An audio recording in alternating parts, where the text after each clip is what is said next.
Mark எழுதின சுவிசேஷ புஸ்தகம் 11ஆம் அதிகாரம் 22 முதல் 24 முடிய நாம் வாசிக்க கேட்க போகிறோம். மார்க் 11ஆம் அதிகாரம் 22 முதல் 24ஆம் வசனம் முடிய.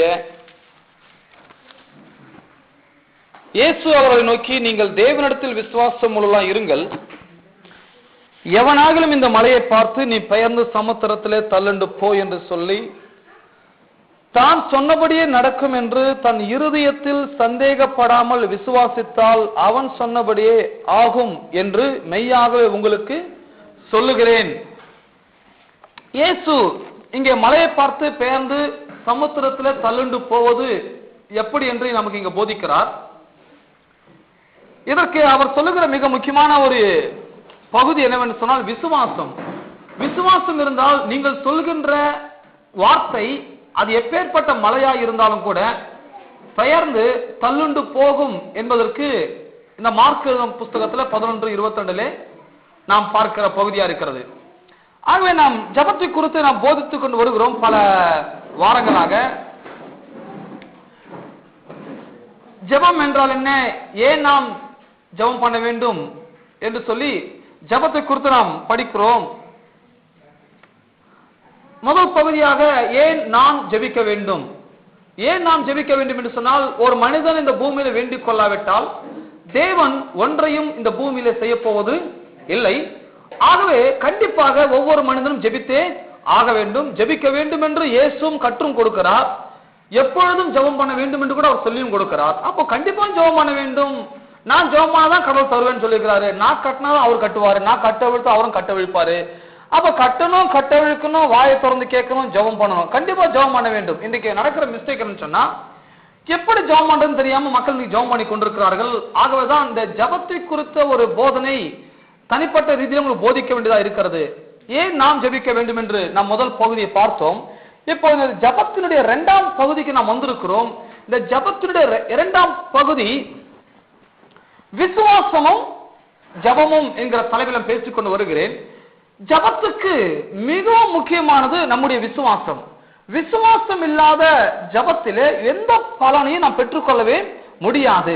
விசுவாசம் ரொம்ப அவசியம். விசுவாசத்தோடு நீங்க ஜெபிச்சீங்கன்னா உங்க ஜபம் ரொம்ப வெற்றிகரமான ஜபமா இருக்கும். உங்க ஜபத்துல நீங்கள் கேட்பதற்கும் வேண்டிக் கொள்வதற்கும் நினைப்பதற்கு கூட அதிகமா பெற்றுக்கொள்வீர்கள். இன்னைக்கு நிறைய பேரோட வாழ்க்கை பிரச்சனை, கேட்கறதே கிடைக்க மாட்டேங்குது, அப்புறம் எங்க நினைக்கிறது கிடைக்கிறது, கேட்கறதே கிடைக்கலன்றாங்க மக்களோட கம்ப்ளைண்ட் இன்னைக்கு. ஆனா எபேசியர் என்ன சொல்றதுன்னா, நினைப்பதற்கும் வேண்டுவதற்கும் அதிகமாவே செய்வாராம் கடவுள். அப்ப கடவுள் அதிகமா செய்கிற வரை நம்ம வேற மாதிரி கடவுளை பார்த்துட கூடாது. ஆண்டவன் எல்லாருக்கும் சரி எனக்கு சரின்னு சொல்லக்கூடாது. ஆண்டவன் நினைப்பதற்கும் வேண்டுவதற்கும் அதிகமாகவே அவர் செய்கிறவர். இப்போ அவர் அதிகமா செய்ய வைக்கணும். நாம அவர் அதிகமா செய்ய வைப்பதற்கு நமக்கு என்ன தேவை என்று சொன்னால், விசுவாசம் ரொம்ப அவசியமா இருக்கிறது. எத்தனை ஆமென் சொல்றீங்க? விசுவாசம் ரொம்ப முக்கியம். நீங்க நினைக்கிறீங்களா கயிறை கட்டி கயிறு நடக்க முடியாதுன்னு சொல்லி? கயிறை கட்டி எல்லாருமே கயிறு மேல் நடக்க முடியும். அந்த நடப்பதற்குரிய மெத்தடை நீங்க கற்றுக்கொண்டீங்கன்னா 6 வயசு குழந்தையால இருந்தாலும் சரி, 60 வயசு முதியவராக இருந்தாலும் சரி, அந்த கயிறு மேல எல்லாராலும் நடக்க முடியும். நீங்க நினைக்கிறீங்களா தண்ணிக்குள்ள போய் நம்மளால நீச்சல் அடிக்க முடியும்னு சொல்லி? யார் வேண்டுமானால் தண்ணிக்குள்ள போய் நீச்சல் அடிக்க முடியும், அதை கற்றுக்கொண்டால். அப்படிதான் விசுவாசத்தின் ஜபத்தினுடைய பதிலும். விசுவாசிக்க தெரிஞ்சா போதும் உங்களுக்கு, கடவுள்கிட்ட நீங்க எதை வேண்டுமானும் பெற்றுக்கொள்ளலாம். அப்பேற்பட்ட ஒரு அற்புதமான ஒரு விசுவாச வாழ்க்கையை தான் நாம் வாழ்ந்து கொண்டு வருகிறோம்.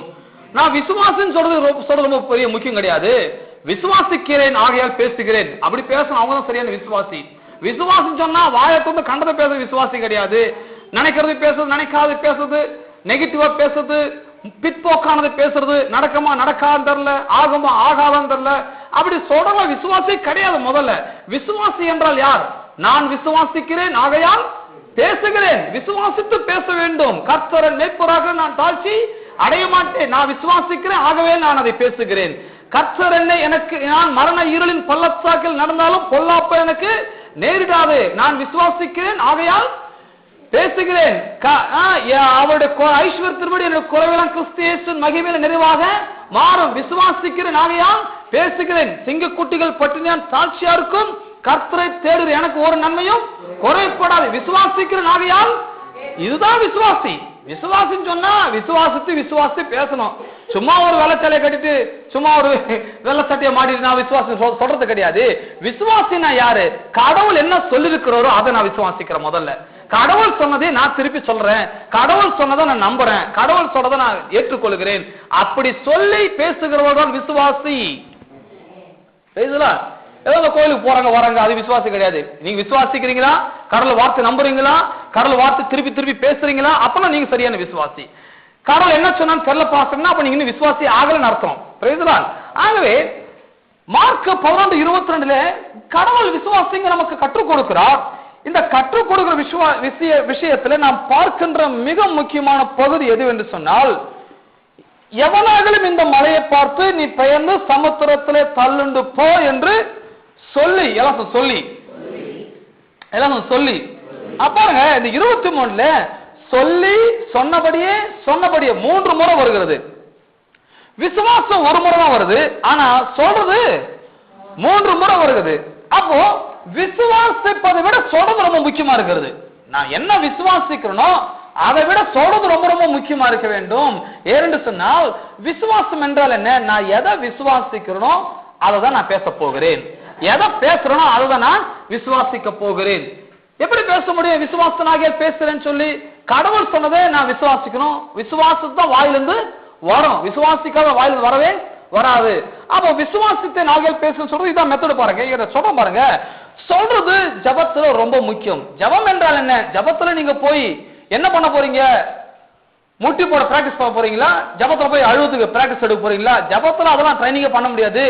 ஜபத்துல நான் சொல்ல போகிறேன், தேவனே எனக்கு இதை செய்தோம், தேவனே இந்த காரியங்கள் எங்கள் வாழ்க்கையில நடக்கட்டும், இது ஆகட்டும் என்று சொல்லி ஜபத்திலே கடவுளுடைய பிள்ளை என்கிற ஸ்தானத்திலே அவருக்கு கொடுத்திருக்க உரிமையின் பேரிலே கடவுளுடைய ஸ்தானத்துக்கு சென்று கடவுளுடைய சமூகத்துக்கு சென்று என் தகப்பனாகிய தேவனை செய்யும்படிக்கு அவரை நான் வேண்டிக் கொள்கிறேன். கண்டிப்பா அவர் செய்வாரு. அதான் ஏசு சொன்னாரு, பிள்ளைகளுக்கு நீங்களே நல்லது செய்யணும், அவங்க செய்ய மாட்டோம்னா பிள்ளை முட்டையை கட்ட கல்ல கொடுப்பீங்களா? ரொட்டியை கட்ட மீனை கட்ட பாம்பை கொடுப்பீங்களா? அப்புறம் அப்பத்தை கேட்டா கல்லை கொடுப்பீங்களா? முட்டையை கேட்ட தேலை கொடுப்பீங்களா? இப்படிதான் சொல்றாரு இயேசு. அப்ப நீங்களே உங்க பிள்ளைகளுக்கு நல்லதெல்லாம் கொடுக்கும் போது என்கிட்ட கேட்டு நம்ம கொடுக்க மாட்டேன்னா என்ன அர்த்தம்? நாம் நம்முடைய பிள்ளைகள் நம்மிடத்தில் கேட்பதை விட அதிகமா செய்யும் போது நாம் இருக்கும் பொழுது நம்மை படைத்த பரமபிதா நாம் கேட்பதிலும் அதிகமாக அவர் செய்ய வல்லவராய் இருக்கிறார். ஜபத்துல அந்த கான்செப்ட் இருக்கணும், ஜபத்துல அந்த எண்ணம் இருக்கணும். நான் யார்? அவர் யார்? அவருடைய பிதா, நான் அவருடைய குமாரத்தி, நான் அவருடைய குமாரன். நான் எங்க போறேன்? என் தகப்பன ஸ்தானத்துக்கு நான் போகிறேன். நான் போய் என்ன பிச்சை எடுக்க போல, கடவுளுடைய அவர் எனக்கு கொடுத்திருக்க உரிமை பாராட்டி நான் கேட்க போகிறேன். எத்தனை பேர் அப்பா அம்மாவோட பிச்சை எடுக்கிறீங்க? எந்த புள்ளியும் அப்பா அம்மாவோட பிச்சை எடுக்கிறது கிடையாது. உரிமை பாராட்டுவார்கள். நீ எனக்கு அப்பா தானே செய்யறோம், நீ எனக்கு அம்மா தான் இதை செய்யும் சொல்றோம். உரிமை பாராட்டுவதுதான் பிள்ளைக்கும் பெற்றோருக்கும் உள்ள உறவு முறை. பிச்சை யார் எடுப்பா? யாருமே தெரியாதவங்க கேட்கறதான் பிச்சை. இன்னைக்கு நிறைய பேர் ஜபத்துல பிச்சை தான் எடுத்துன்னு இருக்கிறாங்க. இயேசுவே கொஞ்சமாச்சும் கருணை காட்ட மாண்டவரே, இன்றைய காட்சி மனம் இறங்க மாண்டவரே, கொஞ்சமாச்சும் எனக்கு உதவி செய்ய மாண்டவரே. இது உரிமை பாராட்டுவதா? இது பிச்சை எடுக்கிறது. ஜபம் என்பது பிச்சையின் நேரம் அல்ல. ஜபம் என்பது தேவன் நமக்கு என்ன ஸ்தானத்தை கொடுத்து இருக்கிறார், நாம் யாரா இருக்கிறோம் என்பதை அறிந்து அதை புரிந்து கொண்டு உரிமை பாராட்டுவதுதான் ஜபத்தின் நேரமா இருக்குது, ஜபத்தின் வேலையா இருக்கிறது. நிறைய பேருக்கு ஜபத்துல வேற மாதிரி தான் கேட்கறாங்க. கண்ணை பார்த்தீங்கன்னா பிச்சைக்கார கண்ணை மூடினா இவங்க வேண்டுதலை பார்த்தா பிச்சைக்கார வெளியே நிக்கிற மாதிரி இருக்கும். ஆனா அப்ப இவங்க தான் வேண்டி இருப்பாங்க, ஐயா அப்பா ஏசோ ஐயான்னு சொல்லி. ஆனா ஜபம் என்பது பிச்சை நேரம் அல்ல, நம்முடைய உரிமையை நிலைநாட்டுகிற நேரம். நமக்கென்று கடவுள் வாக்கு பண்ணிருக்கிறதை நாம் சுதந்திரிக்கும் நேரம் தான் ஜபம். பாருங்க, ஒருத்தரோட நான் ஒரு கான்ட்ராக்ட் பண்றேன், ஒருத்தரோட நான் உடன்படிக்கை பண்றேன்னு வைங்க. நீ என்கிட்ட வேலை செய், உனக்கு நான் மாசம் இவ்வளவு சம்பளம் தரேன், அது மாத்திரமல்ல உனக்கு நான் சாப்பாடு தரேன், உனக்கு வீடு தரேன், உனக்கு துணிமணி வாங்கி கொடுக்குறேன், ஆனா நீ பொழுதனைக்கும் இங்க வேலை செய்யணும். அவன் கேட்பான், இதை நான் எப்படி நம்புறது? நீங்க எனக்கு தருவீங்க, எப்படி நம்புறது? எழுதி கொடுங்கன்னுவான். கரெக்ட் தான். அப்ப எழுதி கொடுக்குறோம். யாரை வச்சு எழுதி கொடுக்குறோம்? வக்கீல வச்சோ ஊர்ல பெரிய ஆளை வச்சோ எழுதி கொடுக்குறோம். இன்னாருக்கு நான் என்ன இதெல்லாம் நான் செய்வேன், எத்தனை தேதிக்குள்ள சம்பளத்தை கொடுப்பேன், இவருக்கு படி அளந்து கொடுப்பேன், சாப்பாடு கொடுப்பேன், வீட்டை கொடுப்பேன், இத்தனை வருஷத்துல நான் இவருக்குனா என் கண்ட்ரோல் இருந்தா நான் எல்லாம் செய்வேன்னு சொல்லி நம்ம எழுதி கொடுக்குறோம். அப்புறம் அந்த வேலைக்கு அந்த அந்த என்கிட்ட வேலை செய்யறதுக்கு ஒரு காப்பி அவர்கிட்ட ஒரு காப்பி என்கிட்ட இருக்கும். நாளைக்கு அவருக்கு நான் சம்பளம் கொடுத்து லேட் ஆச்சுன்னு சொன்னா அவர் எப்படி என்கிட்ட கேட்பான்றீங்க? ஐயா எனக்கு பிச்சை எனக்கு சம்பளம் தரேன்னு சொன்னீங்களே, எப்போ தரப்போறீங்க? அப்படியே கேட்பாரு. எனக்கு தரேன்னு எழுதி கொடுத்தீங்க, எப்ப எனக்கு தரப்போறீங்க? சீக்கிரம் எனக்கு கொடுங்க. எனக்கு வீடு தர, நீங்க ஏன் வீடு தரல, எனக்கு சாப்பிடுறது ஏன் சாப்பிடல, எனக்கு சம்பளம் தர ஏன் சம்பளம் தரலன்னு சொல்லி உரிமை பாராட்டுவான். அவன் பிச்சை எடுக்க மாட்டான். பேப்பரை கையில இருக்கும், அந்த என்ன என்ன பேப்பர் அவனுக்கு தெரியும். இதுல கையெழுத்து போட்டாச்சு, 4 பேர் சாட்சியம் போட்டாச்சு, இந்த பேப்பருக்கு உரிமை இருக்குது, இந்த பேப்பர் கையில இருக்கிறதும் அவர் என்ன ஒண்ணுமே பண்ண முடியாது. எத்தனை பேர் நம்ம நினைக்கிறோம் நிறைய சில நேரத்துல. அப்படிதான் கடவுள் கூட நமக்கு சில வாக்கு பண்ணிருக்கிறார், உடன்படிக்கை பண்ணிருக்கிறார், முத்திரை போட்டிருக்கிறார். வாயை திறந்து கடவுளும் சொல்லிருக்கிறார், நான் உன்னை ஆசீர்வதிக்கவே ஆசீர்வதிப்பேன், உன்னை பெருகவே பெருக பண்ணுவேன் என்று சொல்லி சொன்னது மாத்திரமல்ல, சத்தியம் வேற பண்ணிருக்கிறாரு. ஊர்ல அவரோட பெரிய ஆள் யாரும் கிடையாது, உலகத்திலே கடவுளோட பெரிய ஆள் யாருமே கிடையாது. யாருமே இல்லாதனால அவர் மேல அவரையே சத்தியம் பண்ணி சொல்றாருன்னா என்ன அர்த்தம்னா, அவர் சொன்ன வாக்கு தத்துவங்கள் அனைத்தும் சத்தியமுள்ளவரா இருக்கிறது. அப்போ சத்தியம் இருந்த வாக்கு தத்துவங்கள் உடன்படிக்கையின் வார்த்தைகளை நான் எடுத்துக்கொண்டு ஆண்டவன் பிச்சை கேட்க வேண்டியதில்லை. ஆண்டவனே நீர் சொல்லி இருக்கிறீரே, நீர் சொன்னதுபடி என்னோட வாழ்க்கையில் இது ஆகட்டும், நிறைவேற்றும் ஆண்டவரே என்று இப்படிதான் வாயை திறந்து நாம் கடவுளோட ஸ்தானத்தில் நின்று கடவுள் இடத்துல நின்று உரிமை பாராட்டி நமக்குரியதை நாம் பெற்றுக்கொள்ள வேண்டும். நீர் சொல்லிருக்கிறீர் ஆண்டவரே, கர்த்தரை தேடுகிறவனுக்கு ஒரு நன்மையும் குறைப்படாத நீர் தான் சொல்லிருக்கிறீர். நான் உண்மை தேடுகிறாள், எனக்கே வாழ்க்கை குறைப்படுவது, இயேசுவின் நாமத்தோட குரல் நிறைவாக மாறட்டும். நீர் சொல்லிருக்கிறார் ஆண்டவரே, அவருடைய ஐஸ்வர்யத்தின்படி உங்கள் குறைவுகள் எல்லாம் கிறிஸ்து இயேசுவுக்கு மகிமையிலே நிறைவாக மாறும் சொல்லிருக்கிறீர் ஆண்டவரே. நீர் தானே சொல்லிருக்கிறீர் குறைவெல்லாம் நிறைவாக மாறும் சொல்லி. அப்ப என் குறைவெல்லாம் இயேசுவின் நாமத்தில் நிறைவாக மாற்றும். இப்படி குறைவுகள் மத்தியிலே குறைவுபடுகிற நேரத்தில் இப்படிதான் நாம் பேசி நமக்குரிய ஸ்தானத்தை நாம் பெற்றுக்கொள்ளப்பட வேண்டிய அவசியம் இருக்கிறது.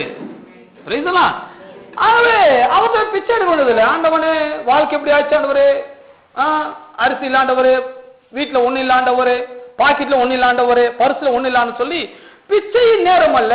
தேவனே நீர் சொல்லி இருக்கிறீர், கர்த்தர் மெய்ப்பொருளா இருந்தா நான் சாட்சி அடைமான்னு சொல்லி இருக்கிறீர், நானே நல்ல மெய்ப்பன்னு சொல்லி இருக்கிறீர், நான் ஆடா இருக்கிறேன், நான் மனுஷன் ரட்சிக்கப்பட்ட மீட்பின் மனுஷனா இருக்கிறேன், என் வாழ்க்கையில் குறைவுகளாம் கிறிஸ்து இயேசுவின் நாமத்தினாலே நிறைவாக மாறட்டும் ஆண்டவரே, வார்த்தையின்படி ஆக கடவுள் நீ சொல்லிவிட்டீர் ஆண்டவரே, நான் உன்னை ஆசீர்வதிக்கவே ஆசீர்வதிப்பேன், உன்னை பெருகவே பெருகப்பேன் சொல்லிக்கிறேன், உங்களுடைய வார்த்தையின்படி எனக்கு செய்யும் ஆண்டவரே என்று இப்படி கேட்கும் போது கர்த்தர் பாப்பாரு, இவன் தான் சரியான ஆளு, இவன் அவன் பிரச்சனை பெருசா எடுக்காம என் வார்த்தை அவன் பெருசா எடுத்து என் வார்த்தையை திரும்ப திரும்ப வாயத்தோட பேசுவதனால, இவன் என் வார்த்தையை மதிக்கிறபடினாலே இவன் சொல்லுகிற வார்த்தையின்படி இவனுக்கு ஆக கடவுள் என்று சொல்லி கர்த்தர் தம்முடைய வார்த்தையின்படி தான் செய்கிறவா இருப்பார தவிர நம்முடைய வார்த்தையோடு செய்ய போவது இல்லை.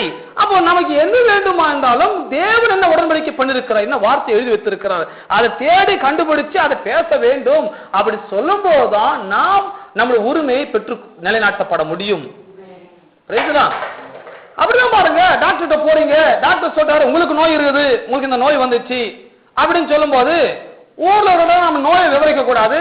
ஆண்டவன் போய் ஆண்டவனே நோய் இப்படி வந்துச்சு என்ன போத்தல அப்படி பேசக்கூடாது. அவர் சொல்லுவாரு, உனக்கு நோய் வந்துச்சு நான் ஏற்கனவே எனக்கு தெரியும், நீ எனக்கு நோய் விவரிக்க வேண்டிய அவசியமே இல்லை, உன் நோய்க்கு நான் என்ன வார்த்தை வச்சு அதை தேடிப்பாரு, நானே உன் பரிகாரியாகிய கர்த்தர். அப்ப நீ டாக்டர் சொன்ன வார்த்தை நம்புறேன், நான் சொன்ன வார்த்தைய நம்புறியா? நான் சொன்ன வார்த்தை நம்புறேன்னா நான் சொன்ன வார்த்தை நீ விசுவாசிப்பேன்னு சொன்னா இந்த வார்த்தை தேடி எடுத்து நீ சொன்னீரானவரே, அப்பத்தையும் தண்ணீரையும் நான் ஆசீர்வதிப்பேன், வியாதி உன்னை விட்டு விலக்கவே நீ தான் சொல்லிருக்கிறீர், உன்னோட வார்த்தையின்படியே வியாதிகள் என்னை விட்டு விலகட்டும் ஆண்டவரே, நீர்தான் சொல்லியிருக்கிறீர், எகிப்தில் வரப்பண்ணின வியாதிகளில் ஒன்றையும் நான் உனக்கு வரப்பண்ண மாட்டேன், நீர்தான் சொல்லியிருக்கிறீர், உடைய வார்த்தையின்படி எனக்கு ஆக கடவுள் நீர்தான சொல்லியிருக்கிறீர், வாதவன் கூடாரத்தனகள் பொல்லாப்பு நீர்தான் சொல்லியிருக்கிற. நாம சொல்றோம் கர்த்தர் சொன்னாரு, கர்த்தர் சொன்ன வார்த்தையை எடுத்து இப்படி உரிமை பாராட்டி இப்படி விசுவாசித்து வாயை திறந்து பேசும்பொழுது வியாதிகள் கூட உங்களை விட்டு விலகி போகக்கூடியதா இருக்கிறது. அப்ப வியாதிகள் அனுப்பணும், பிரச்சனைகள் அனுப்பணும், குறைவுகள் அனுப்பணும், வறுமைகள் அனுப்பணும்னா இந்த மெத்தட் தான், இப்படிதான் யூஸ் பண்ணணும், இப்படிதான் நீங்கள் செயல்படுத்த வேண்டும். பாருங்க அருமை, நல்லா இன்னொரு சொல்ல பாருங்க, எப்படி சொல்ற பாருங்க. அடுத்தது மார்க் 11 பார்த்தோம், 11:22 எவனாகிலும் இந்த மலையை பார்த்து நீ பெயர்ந்து சமுத்திரத்தில் தள்ளுண்டு போய் என்று சொல்லி தான் சொன்னபடி நடக்கும் என்று தன் இருதயத்தில் சந்தேகப்படாமல் விசுவாசித்தால் அவன் சொன்னபடி அவனுக்கு சொன்னபடி ஆகும். சொன்னபடி ஆகும் சொன்னான். எல்லாம் சொன்னபடி ஆகும், சொன்னபடி ஆகும். அப்போ விசுவாசம் நம்முடைய வாழ்க்கையில முதலாவது வர வேண்டும். விசுவாசம் வந்தால் விசுவாசத்தை நாம் பேசுகிறது நமக்கு நடக்கும். அப்ப விசுவாசம் எப்படி வரும்? சிலர் சொல்றாங்க, எங்க வீட்டுக்காரருக்கு விசுவாசமே இல்ல பாஸ்டர். வீட்டுக்காரருக்கு எப்படி விசுவாசம் வரும்? வீட்டுக்காரன் நீங்க கோயிலுக்கு கூட்டு வந்து உட்கார வச்சீங்கன்னா வீட்டுக்காரர் இந்த வார்த்தை கேட்டாருன்னா அவருக்கு விசுவாசம் கண்டிப்பா. சில வீட்டுக்காரர் சொல்லுவாங்க, எங்க வீட்டம்மாவுக்கு விசுவாசமே, வீட்டம்மாவுக்கு விசுவாசம் எப்படி வரும்? வீட்டம்மாவை கோயிலுக்குள்ள உட்கார வச்சு வீட்டம்மாவை வார்த்தை கேட்க வச்சா வீட்டம்மாவுக்கு விசுவாசம் கண்டிப்பா வரும். அப்ப வீட்டுல இருக்கிற பசங்களா இருந்தாலும் சரி, பெரியவங்களா சரி, யாரா இருந்தாலும் விசுவாசம் இப்படிதான் வரும் என்று சொல்லப்பட்டிருந்தது. ரோமர் 10:17 நான் வாசிக்கிறேன், கவனிங்க. ரோமர் 10:17, ரோமர் 10:17 பாருங்க. ஆதலால் விசுவாசம் கேள்வினால் வரும், கேள்வி தேவனுடைய வசனத்தினால் வரும். ஆகவே விசுவாசம் எப்படி வரும் நீங்க சொல்லப்படுகிறது? விசுவாசம் கேட்பதனால் வருகிறது. கேட்பதனால் விசுவாசம் வருகிறது. எதை கேட்பதனால்? தேவனுடைய வசனத்தை கேட்பதனால் விசுவாசம் வருகிறது. டாக்டர் சொல்றதோ ஒரு வசனம் தான். டாக்டர் உங்களுக்கு நிமோனியா வந்துருது சொன்னாலும் அது ஒரு வசனம் தான். உங்களுக்கு நிமோனியா வந்துருக்குதுன்னா அது ஒரு வார்த்தை. அப்போ அதை கேட்டீங்க, கேட்ட பிறகு நீங்க நம்புறீங்கன்னா அதுவும் ஒரு விசுவாசம். கர்த்தர் சொல்றாரு, நான் உன் பரிகாரியாகிய கர்த்தர், இது ஒரு விசுவாச வார்த்தை. சோ விசுவாசம் என்பது நெகட்டிவாக வேலை செய்யும், பாசிட்டிவாக வேலை செய்யும். விசுவாசம் என்பது முற்போக்காக வேலை செய்யும், பிற்போக்காகவும் வேலை செய்யும். அப்போ நான் என்னத்தை கேட்கிறேனோ கேட்பதை வைத்துதான் எனக்கு நம்பிக்கை உண்டாகிறது. அப்போ கேட்பதனால் விசுவாசம் வரும். விசுவாசம் தேவனுடைய வசனத்தினாலே வரும். அப்ப தேவனுடைய வசனத்தை கேட்க கேட்க நமக்கு என்ன உண்டாகிறது? விசுவாசம் உண்டாகிறது. தேவனுடைய வசனத்தை கேட்பதனால் எனக்கு விசுவாசம் வருகிறது. நல்லா கவனிங்க. விசுவாசம் சொல்றாங்க, என் பையன் நல்லா ஜெபம் பண்ணுங்க பாஸ்டர், அவனுக்கு விசுவாசமே கிடையாது. நல்லா கவனிக்கணும். பாஸ்டர் ஜெபம் பண்ணுவாங்க, விசுவாசம் வரப்போகுது கிடையாது. பாஸ்டர் பண்ற பிரசங்கத்தை கேட்பதனால தான் விசுவாசம் அவனுக்கு வரும். அப்ப எல்லாருக்கும் வரும். விசுவாசம் உங்களுக்கு வரணுமா? நீங்க வசனத்தை கேட்கணும். நீங்க வசனத்தை கேட்காத ஆளா இருந்தீங்கன்னா உங்களுக்கு விசுவாசம் வரப்போகுது இல்லை. அப்ப விசுவாசத்தோட ரூட் தான். நீங்க வரணும், வசனத்தை கேட்கணும், வசனத்தை கவனிக்கணும், அதை நீங்க பார்க்கணும். அப்பதான் விசுவாசம் வருகிறது. பாருங்க, இப்ப வசனத்தை கேட்பதுல விசுவாசம் வருது. விசுவாசம் உள்ள போய் ஸ்டோர் ஆயிடுது. விசுவாசம் உள்ள வந்துடுச்சு. இப்போ விசுவாசம் வசனத்தின் மூலமாக உள்ளத்தில் வருகிறது. அப்போ வசனத்தை கேட்பதனால் விசுவாசம் உள்ளத்துல நிரப்புது. இப்ப நிரப்பின விசுவாசத்தை வெளியே நீங்க ப்ரொடியூஸ் பண்ணணும், வெளியே நீங்க ரிலீஸ் பண்ணணும்.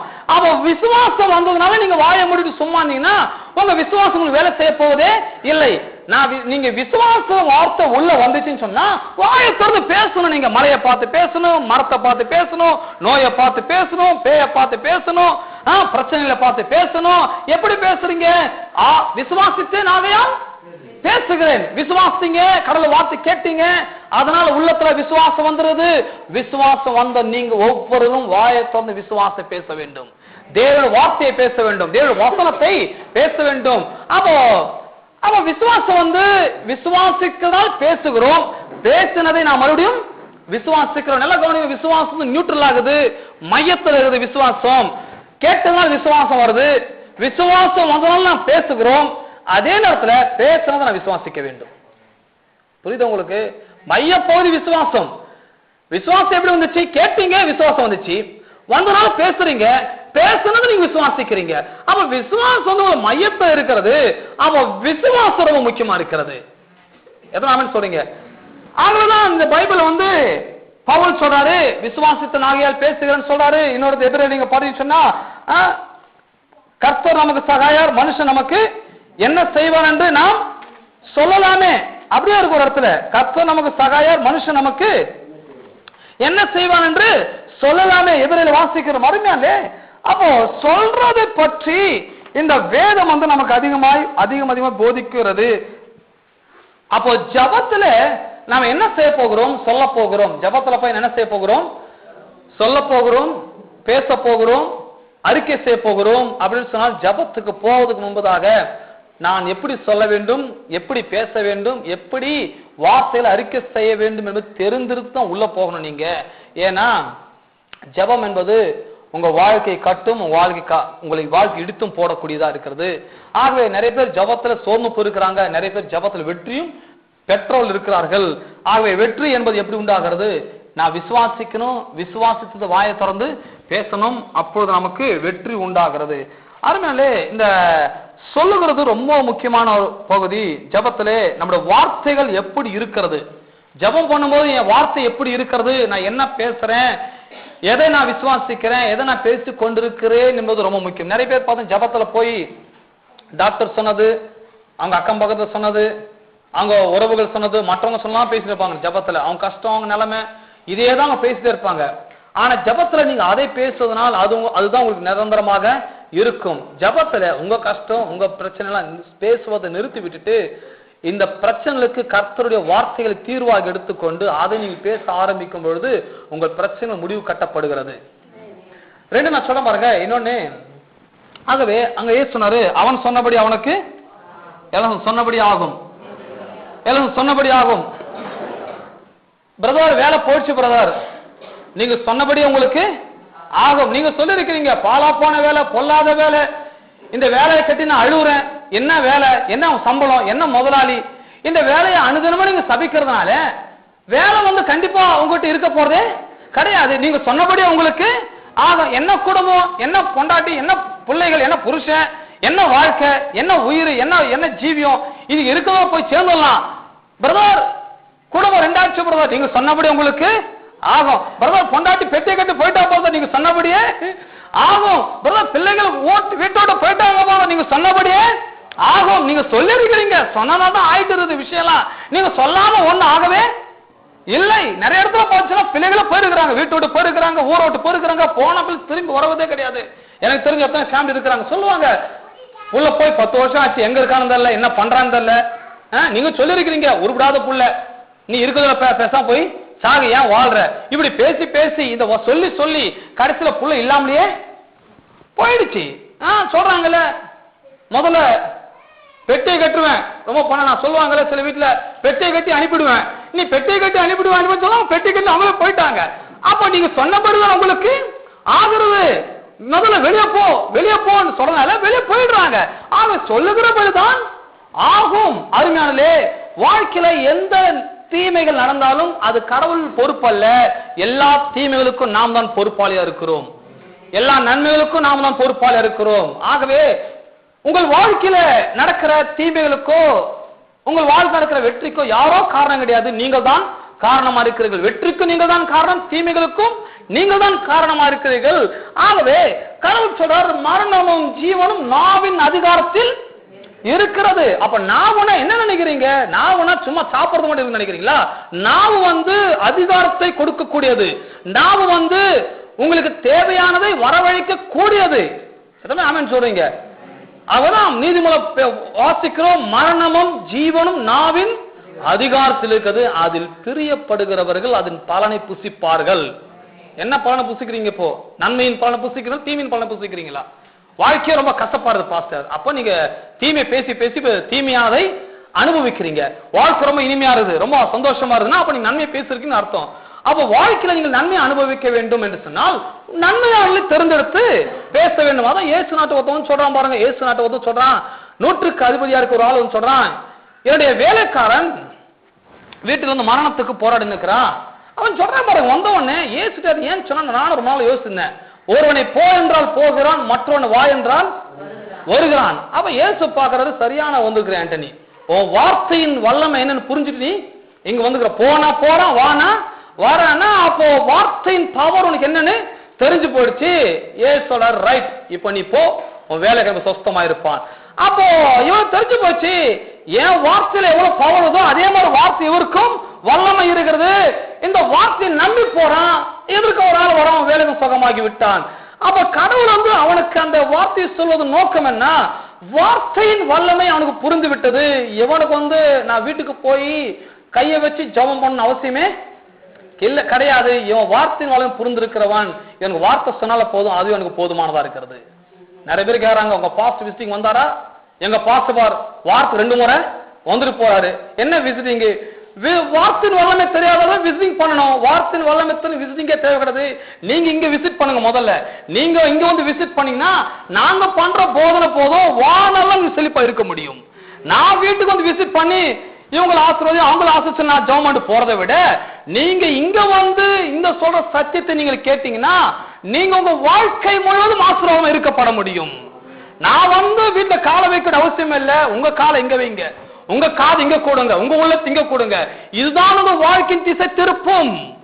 நிறைய பேர் சொல்றாங்க, உங்க பாஸ் வந்தாரா? அவர் வரமாட்டாருங்க, அவருக்கு எனக்கு தெரியுங்க, அவர் எந்த வருஷமும் வந்தது கிடையாது. பாஸ் விசிட்டிங் வரதான் ரொம்ப முக்கியம் நினைக்கிறாங்க. அது கிடையாது. அருமையானே, நீங்கள் விசிட் பண்ணணும் கோயிலுக்கு. நீங்க சர்ச்சில் வசனத்தை கேட்கணும், வசனத்தை கவனிக்கணும். அதான் அவன் சொல்றான் பாருங்க, நீ எங்க வீட்டுக்கு வர வேண்டிய அவசியமே, யாராச்சும் ஏசு வீட்டுக்கு வரான்னு சொல்லுவாங்களா? அவன் சொன்னான் வர வேண்டிய அவசியமே இல்ல. எனக்கு தெரியும் வார்த்தையின் பவர் என்னன்னு. ஒருத்தனை போனா போற, ஒருத்தனை வானா வரான். இப்ப நீ ஒரு வார்த்தை சொல்லுமா போவன் சகமா, நீ சொல்லு, நீ சொன்னீங்கன்னா நடக்கும்னா ஏசுனாரே ரைட், நீ போ. இந்த வார்த்தை என்ன தெரிஞ்சுட்ட, நீ போ, உன் வேலை கணிப்பு சொஸ்தமா இருப்பான். அது அப்படியே நம்பிட்டான் பாருங்க. இது நடந்துச்சுன்னா முடிவோட போறான். இவன் போன வேக ஒருத்தவன் சொல்றான், வேகம் சுகமாயிட்டான். இதுதான் வார்த்தையின் வல்லமை. ஏசு வீட்டுக்கு வந்ததுதான் ஜோமன் அவசியமே கிடையாது. அவன் வந்து வார்த்தையின் வல்லமை புரிஞ்சுட்டு போனான் பாருங்க, அவனுக்கு சுகமாகிவிட்டது. ஆகவே இன்னைக்கு வந்து சொல்லுவாங்க, அவர் வரமாட்டாருங்க, யாருக்கும் விசிட் பண்ண மாட்டாருங்க, எதுக்கும் வர மாட்டாருங்க. கிடையாது. இங்க நான் நான் வருவேன், வரமாட்டேன்னு நான் சொல்ல மாட்டேன். நீங்க கூப்பிட்டீங்கன்னா கண்டிப்பா நான் வருவேன். ஆனா அதை விட முக்கியமானது நீங்கள் இங்க வர வேண்டும். ஏன்னா இங்க வந்தீங்கன்னா நான் மணிக்கணக்கா பேசுவேன், நீங்க கேட்கலாம். வீட்டுக்கு போனா மணிக்கணக்கா பேசணும். இங்க பேசும்போதே டைம் பாத்துறாங்க. வீட்டுக்கு போனா என்ன பாசு சாப்பிட நேரத்துக்கு வந்துட்டாரு, எப்போ போறன்னு தெரியல, டைம் பார்த்துட்டு இருப்பீங்க. ஆகவே இங்க வர சொல்றது, ஏன்னா இங்க வந்தா நமக்கு டைம் வருது, பேச முடியும். வீட்டுக்கு வந்தா அவ்வளவு நேரம் உட்காந்து பேசக்கூட முடியாது, கேட்க முடியாது, விசுவாசிக்க முடியாது. ஆகவே தான் உங்களை வாங்க வாங்கன்னு கூப்பிடுறது. வந்து வாசனத்தை கேளுங்க, விசுவாசத்தை ஏக்குங்க, வாயை திறந்து பேசுங்க, வார்த்தையை புரிஞ்சு கொள்ளுங்க, வாழ்க்கையை வெற்றிக்கு நேராக திருப்புங்கள். வெற்றிக்கு நேராக திருப்பக்கூடிய ஆற்றல், வல்லமை, சக்தி உங்களுக்குள்ள கடவுள் வைத்திருக்கிறார். அதை பிரசங்கிப்பதான் காலை நான் வந்திருக்கேன், நீங்க கேட்க வந்திருக்கிறீர்கள். அதெல்லாம் கவனிக்க வேண்டும் பாருங்க. எதுவுமே அவன் சொன்னபடி அவனுக்கு ஆகும், சொன்னபடி ஆகும். அவன் சொன்னபடி ஆகும் சொல்லும் போது நான் சொல்றது ரொம்ப முக்கியமா இருக்கணும். பிள்ளைகளை பார்த்து நான் என்ன பேசுறேன், உருப்பட மாட்டேன், நீ நாசமா போக, நீ பிச்சை எடுப்ப பாரு, நீ என்னப்பா பிச்சை எடுக்க போற. நிறைய பேர் பசங்க பிச்சை எடுக்கிறாங்க இன்னைக்கு. ஏன்னா சொல்லுவாங்க, புள்ள வாழ்க்கை சரியில்லப்பா, புள்ளிக்கா கொஞ்சம் நீ தான் சொல்லி சொல்ல பிச்சை எடுப்பேன்னு போய் பிச்சை எடுத்துருக்கிறான் புள்ள, போய் பாரு. ஏன்னா நீங்க சொன்னபடிதான் பிள்ளை ஆகிறது. உருவிடாம போனா அப்புறம் குடும்பம், வாழ்க்கை, கையின் பிரயாசம், வருமானம், வேலை எல்லாவற்றையுமே நீங்க எந்த கண்ணோட்டத்தை பாக்குறீங்க, என்ன வார்த்தையில ப்ரொடியூஸ் பண்றீங்க, என்ன வார்த்தையில அறிக்கை செய்கிறீர்கள். உங்க கையை பார்த்து என்ன சொல்றீங்க, பாழா போன கை, இந்த கையை வச்சா ஒண்ணுமே விளங்க மாட்டுது சொன்னா கண்டிப்பா நீங்க கையை வைக்காதீங்க. முதல்ல கையை வச்சு விளங்கவே போகாது. அப்போ கையை பார்த்து சொல்லலாம், கர்த்தர் உண்டாக்கின கைகள், நான் கையிட்டு செய்வதெல்லாம் எனக்கு வாய்க்கும். இந்த கையில கர்த்தர் ஆசீர்வதித்திருக்கிறார், ஆசீர்வாத வல்லமை என் கைகள் இருக்கிறதுன்னு சொல்லி இந்த கைகளை பார்த்து அனுதினம் பிளஸ் பண்ணுங்க, ஆசீர்வதிங்க. நீங்க போய் கையை வைங்க, நீங்க கை வைக்கிறதெல்லாம் ஆசீர்வாதமாக இருக்கும். வீட்டை ஆசிர்வதிங்க. என்ன பாலா போன வீடுன்னு சொல்லாதீங்க. வாதன் கூடாரத்தனகாது பொல்லா போனக்கு நேரிடாது. கர்த்தர் வீட்டை ஆசீர்வாதம் சொல்லப்பட்டுள்ளது. தேவனே என் வீட்டையும் வீட்டில் யாவற்றையும் ஆசீர்வாதம் சொல்லி வீட்டை ஆசீர்வதிங்க. என்ன பாலா போன ஊரு, இந்த ஊர்ல பேச வேற ஊருக்கு போல அப்படி பேசாதீங்க. ஊரை ஆசீர்வதிங்க, ஊர் மக்களை ஆசீர்வதிங்க, வானத்தை ஆசீர்வதிங்க, பூமியை ஆசீர்வதிங்க, உங்க கைகளை ஆசீர்வதியும், பிள்ளைகளை ஆசீர்வதியும், மனைவி ஆசீர்வதிங்க, புருஷன் ஆசீர்வதிங்க. நிறைய பேர் நான் பார்த்திருக்கிறேன், பிறந்த நாள் வரும்போது தான் பிள்ளைகளை ரொம்ப பயங்கரமா ஆசைப்பீங்க, நீ ஆசீர்வாதமா இருப்பாய், நீ நீடியிலு வாழ்வாய். இந்த 350 எங்க போச்சு இந்த வார்த்தை? 350 வார்த்தை பேசுறது கிடையாது. நாசமா போ, உருவிடாம போ, பாலா போ, விளங்க மாட்டே, இதெல்லாம் 350 சொல்லியாச்சு. இப்போ வந்தாங்க, இப்போ அம்மா கிட்ட கால போய் வந்தோடனே நீ நீடூழி வாழு, நீ ஆசீர்வாதமாய் வாழு, நீ அற்புதமாய் வாழு. இப்ப என்னத்தை பிளஸ் பண்றது? இந்த பிளஸிங் வந்து வருஷத்தில் 350 நாள் இருக்க வேண்டும். கவனிக்கிறீங்களா? 350 பிள்ளைகள் ஆசீர்வதிங்க. வருஷத்து பிறநாள் மட்டும் ஆசீர்வதிக்க. நீங்க கல்யாண நாள் வந்தோடனே மட்டும் மனைவியை பிளஸ் பண்ணாதீங்க, புருஷன் பிளஸ் பண்ணாதீங்க. 350 நாளும் புருஷனை ஆசீர்வதிங்க, மனைவி ஆசீர்வதிங்க, உங்க கையின் பிரயாசத்தை ஆசீர்வதிங்க, உங்க பிள்ளைகளை ஆசீர்வதிங்க, உங்க வருமானத்தை ஆசீர்வதிங்க, உங்க குடும்பத்தை ஆசீர்வதியும். இதெல்லாம் வந்து எனக்கும் ஒரு நாள்ல 350 நடக்க வேண்டும். அனுதினம் பிள்ளைகளை ஆஸ்வதிக்கணும். நான் ஆஸ்வதிக்கிறேன், அனுதினம் ஊரை ஆஸ்வதிக்கிறேன், வானத்தையும் பூமியும் ஆஸ்வதிக்கிறேன். எனக்கு கர்த்தர் என்ன பூமியை கொடுத்திருக்கிறார், பூமியை நான் ஆஸ்வதிக்கிறேன், குடும்பத்தை நான் ஆஸ்வதிக்கிறேன். எல்லாமே என் கையில கொடுத்து என்ன நம்பி கொடுத்துருக்க குடும்பத்தை கொடுத்திருக்கிறாரு, பூமியை கொடுத்துருக்க, ஊழியத்தை கொடுத்திருக்காரு. இதெல்லாம் வந்து நான் என்ன பண்ண போறேன், என்ன செய்ய போறேன், சும்மா வேடிக்கை பார்த்துருக்க போறேன். எல்லாத்தையும் நான் பிளஸ் பண்றேன். விசுவாசத்தை பிளஸ் பண்ணுவேன், சபையை பிளஸ் பண்ணுவேன், ஊரை பிளஸ் பண்ணுவேன். எல்லாவற்றையும் ஆசீர்வதிப்பது என்னுடைய வேலையா இருக்கிறது சொல்றாங்க. அவரா எப்பவுமே இதான் பேசுவாரு. பின் அதை பேச சபிகோ சொல்றாரு. அவர் எப்பவுமே ஆசீர்வாதம் பேசுவாரு. பின் என்னத்த பேச முடியும், சாபமான வார்த்தையை பேச முடியும்? அது பேசணும் அவசியமே இல்ல. ஏன்னா ஆல்ரெடி அதுதான் இருக்கிறாங்க மக்கள், அது சொல்ல அவசியமே இல்ல. இப்ப சாபத்தான் அவங்க எங்க வரணும், அவங்க ஆசீர்வாதத்துக்கு வர வேண்டும். எப்படி வருவாங்க? ஆசீர்வாதத்தை கேட்க வேண்டும். ஆசீர்வாதத்தை கேட்டு அவர்கள் அதை விசுவாசிக்க வேண்டும். அப்பொழுது ஆசீர்வதிக்கப்படுவார்கள். எதுவும் சொல்றீங்க? ஆகவே அருமையானே, இந்த வார்த்தையின் வல்லமையை நீங்கள் புரிந்து கொள்ள வேண்டும். ஏன்னு சொன்னால் உங்கள் வாழ்க்கையின் திசை திருப்பக்கூடியது கூடிய அளவுக்கு ஆற்றல் படைத்தது இந்த வார்த்தைக்கு. உங்கள் நாவின் வல்லமை நீங்கள் அறிந்து கொண்டால் இன்று முதல் உங்க வாழ்க்கை வேற திசையில திருப்பி விடுவீர்கள். அப்பேற்பட்ட வல்லமை, அப்பேற்பட்ட ஆற்றல், அப்பேற்பட்ட சக்தி இந்த நாவிலே கடவுள் வைத்திருக்கிறார். குலாப் ஜாமா சாப்பிட்டு ரொம்ப நல்லா சொல்றது நாக்கு கிடையாது. வாயை திறந்து வாழ்க்கையை ஆஸ்வதித்து சொல்ல வேண்டும். அதற்கு தான் கர்த்தர் நமக்கு நாவை கொடுத்திருக்கிறார். எதனால சொல்கிறீர்கள்? ஆகவே அதனால இந்த நாவின் வல்லமை நாம் புரிந்து கொள்வோம். யாக்கோபு 3ஆம் அதிகாரத்தை நாம் திருப்பிக் கொள்வோம். யாக்கோபு 3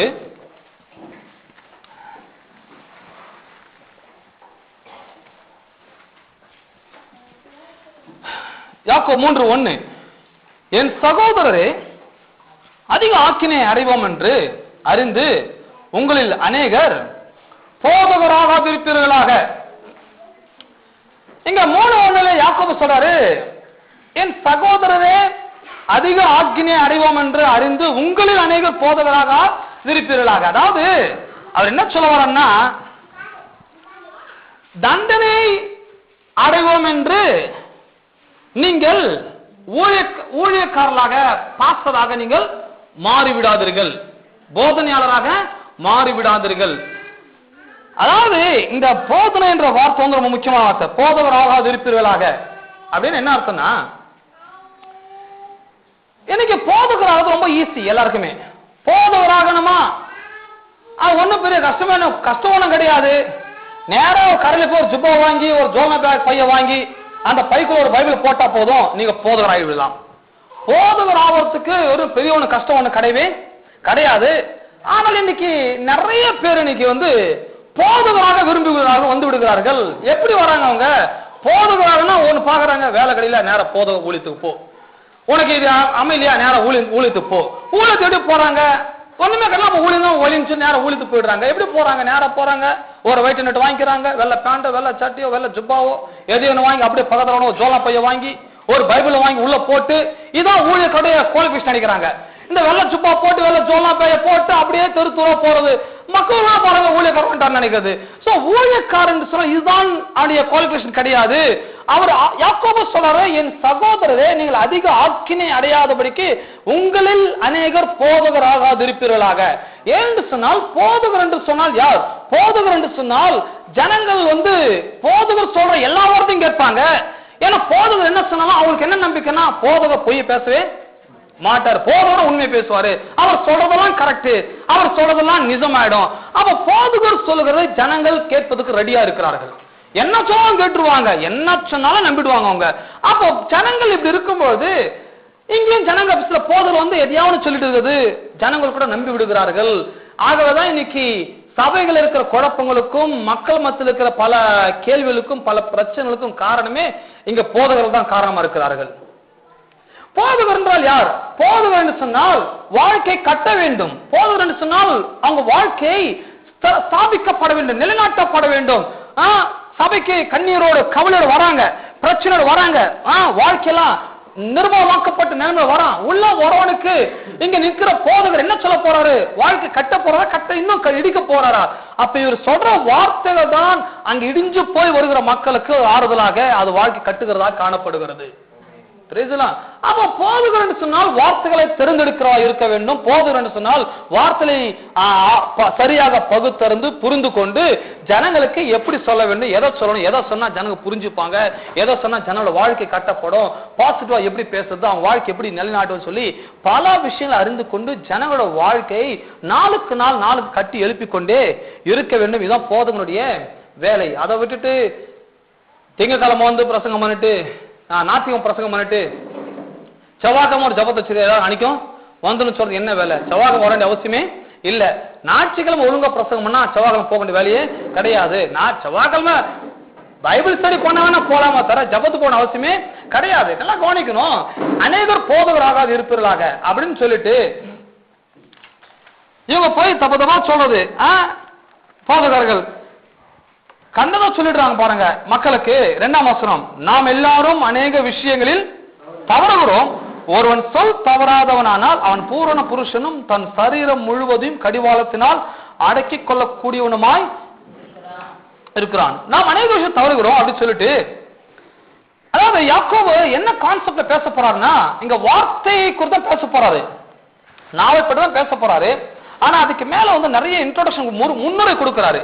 பல விஷயங்கள் முன்னுரை சொல்லி சொல்லி கடைசியா நாவுக்கு வராரு. 2ஆம் வசனம் பார்த்தீங்கன்னு சொன்னா, நாம் எல்லாரும் அநேக விஷயங்களில் தவறுகிறோம், ஒருவன் சொல் தவறாதவனானால் அவன் பூரண புருஷனும் தன் சரீரம் முழுவதையும் கடிவாளத்தினால் அடக்கிக் கொள்ளக்கூடியவனுமா இருக்கிறான். அதாவது சொல் தவறாதவன்,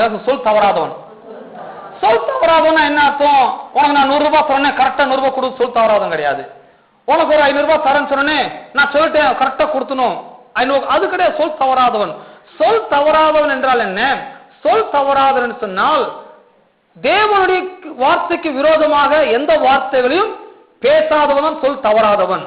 தேவனுடைய வார்த்தைக்கு விரோதமாக எந்த வார்த்தையும் பேசாதவன் தான் சொல் தவறாதவன். இன்னும் சொல்ல பாருங்க, ரட்சிக்கப்பட்டு ஞானஸ்நானம் எடுத்து அபிஷேகம் பண்ணப்பட்டு சபையில் அங்கத்துல மாறி நித்திய ஜீவனுக்கு சுதந்திரவாளி மாறினவனுக்கும் ரட்சிக்க பெறாதவன், சபைக்கு வராதவன், உலக பிரகாரம் வாழ்கிறவன், இவங்களுக்கும் எப்படி நீங்க கண்டுபிடிப்பீங்கன்னு சொன்னா வார்த்தைகளை வச்சு நீங்க கண்டுபிடிக்கலாம்.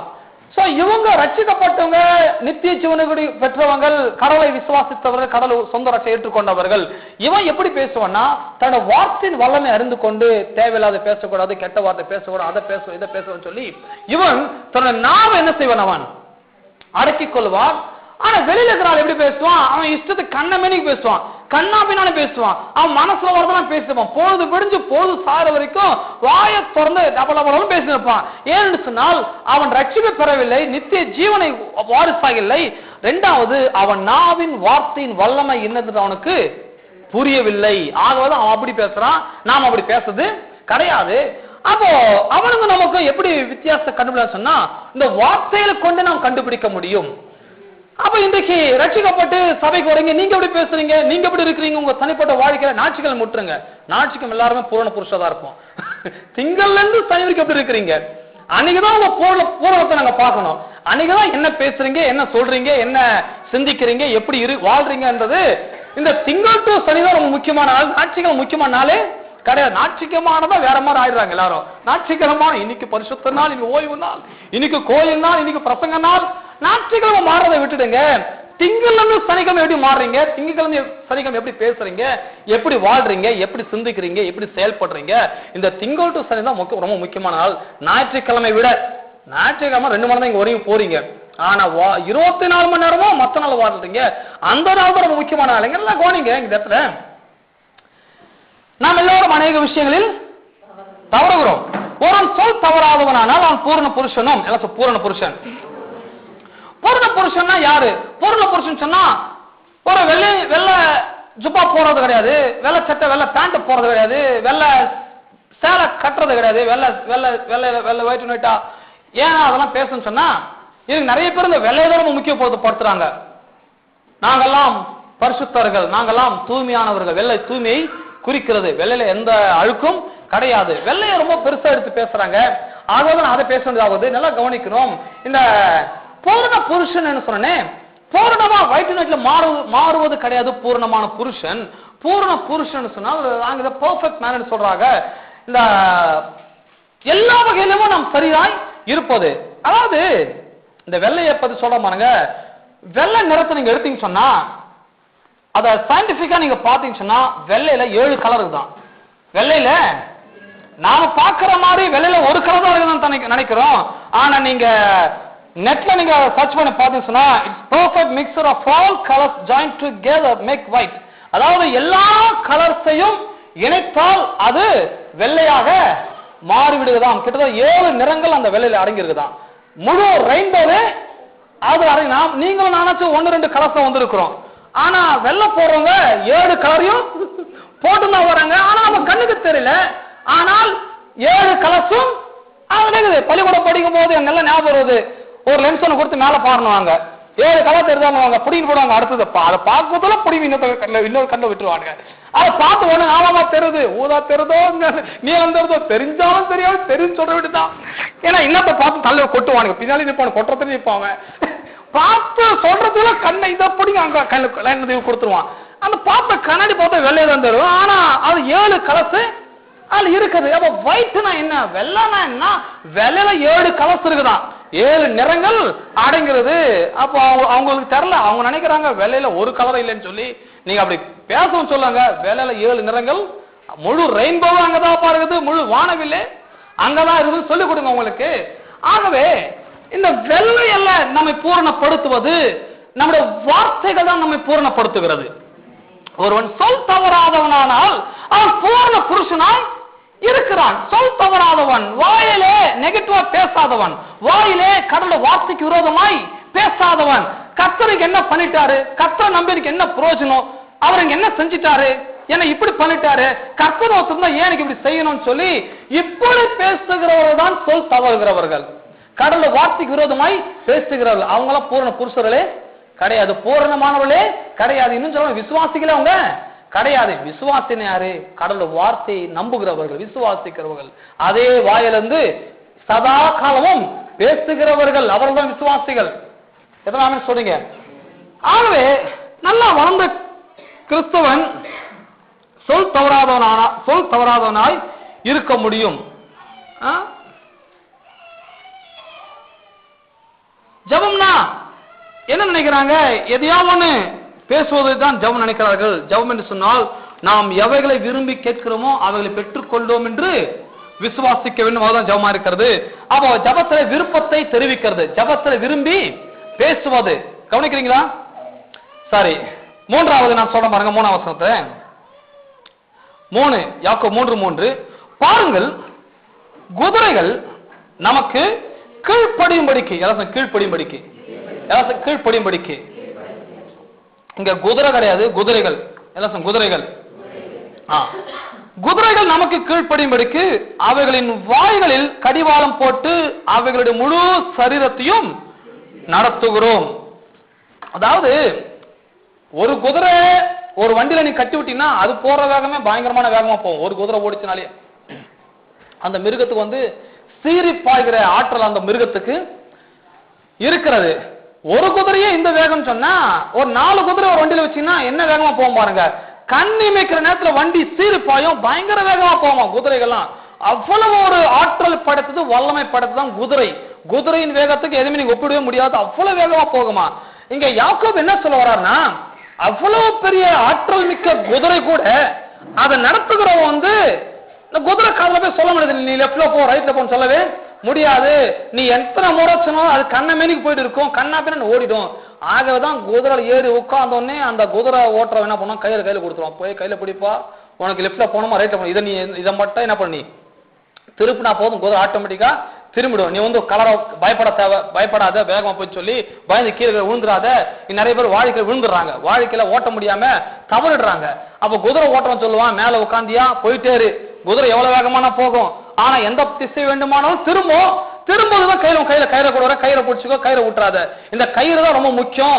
நீ எங்க போய் சேரணுமோ அங்க போய் சேர்க்கறது இந்த கயிறு தான் உனக்கு இருக்கணும். கயிறை விட்டுதான் போச்சு வாழ்க்கை. கயிறை பிடிச்சி போத்துருமான்னு குதிரை ஏறி உட்கார கயிறை பிடிச்சிப்பா. அது 2 குதிரையோ 3 குதிரையோ எத்தனை குதிரைன்னா கயிறு பிடிக்க தெரிஞ்சா போதும். கயிறு வந்து குழந்தையோட பிடிக்கும். எத்தனை மேமன் சொல்றீங்க? கயிறு குழந்தையோட பிடிக்க தெரியுங்க. யாரும் பிடிக்கலாம். 6 வயசு குழந்தையும் பிடிக்கலாம், 60 வயசு கிழவனும் பிடிக்கலாம். அத கயிறை கையில பிடிச்சி எவ்வளவு வேகமா போற குதிரையா இருந்தா கூட நீ லெப்ட் ரைட் திருப்பினா போதும், ஆட்டோமேட்டிக்கா திரும்பிடும். உங்களுடைய அந்த பிரமாணத்துக்கு மீறி குதிரை செயல்படுவதே கிடையாது. அந்த பிரமாணத்தை மீறி உங்களுக்கு குதிரை அதுக்கு தெரியும். கடிவாளம் இப்படி திருப்பியாச்சு இப்படிதான் போகணும், கடிவாளம் இப்படி திருப்பி தான் போகணும்.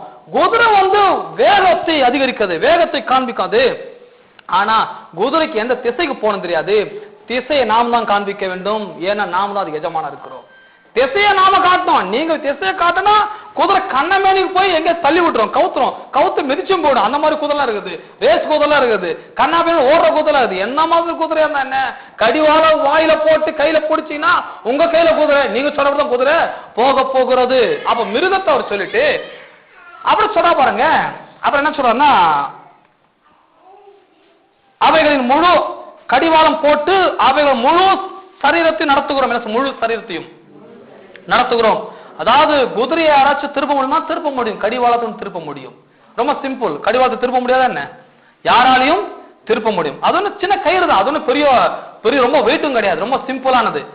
2வது 4ஆம் வசனம், கப்பல்களையும் உடனே சொல்றாரு. மிருகத்துக்கு போயிட்டு கப்பலுக்கு போயிட்டாரு. கப்பல்களையும் பாருங்கள், அவைகள் பெரிய மகா பெரியவைகளாக இருந்தாலும். கப்பல் என்ன நினைக்கிறீங்க? கப்பல் ஒரு 5-6 பேர் ஏற்றிட்டு போற கப்பல் நினைக்கிறேன். கப்பல் வந்து 1000-2000 டன்னு எடை அதிகரித்து மிகப்பெரிய அளவில் அது பிரயாணம் செய்யும். கப்பல் ஒரு தேசத்தை இன்னொரு தேசத்துக்கு போகும், ஒரு நாட்டு இன்னொரு நாட்டுக்கு போகும். அவர் ரொம்ப தூரம் பிரயாணம் பண்ணும். அந்த கப்பல்களை பார்த்துன்னா கோடிக்கணக்கான மதிப்புள்ள சரக்குகள் கப்பலுக்குள்ளே இருக்கும். இவ்வளவு சரக்குகளையும் ஒரு ஆள் தான் கொண்டு போய் சேர்க்கணும். அந்த ஒரு ஆள் பேர் தான் கேப்டன் சொல்றாங்க. இந்த கேப்டன் தான் இந்த கப்பலை கொண்டு போய் சேர்க்கணும்.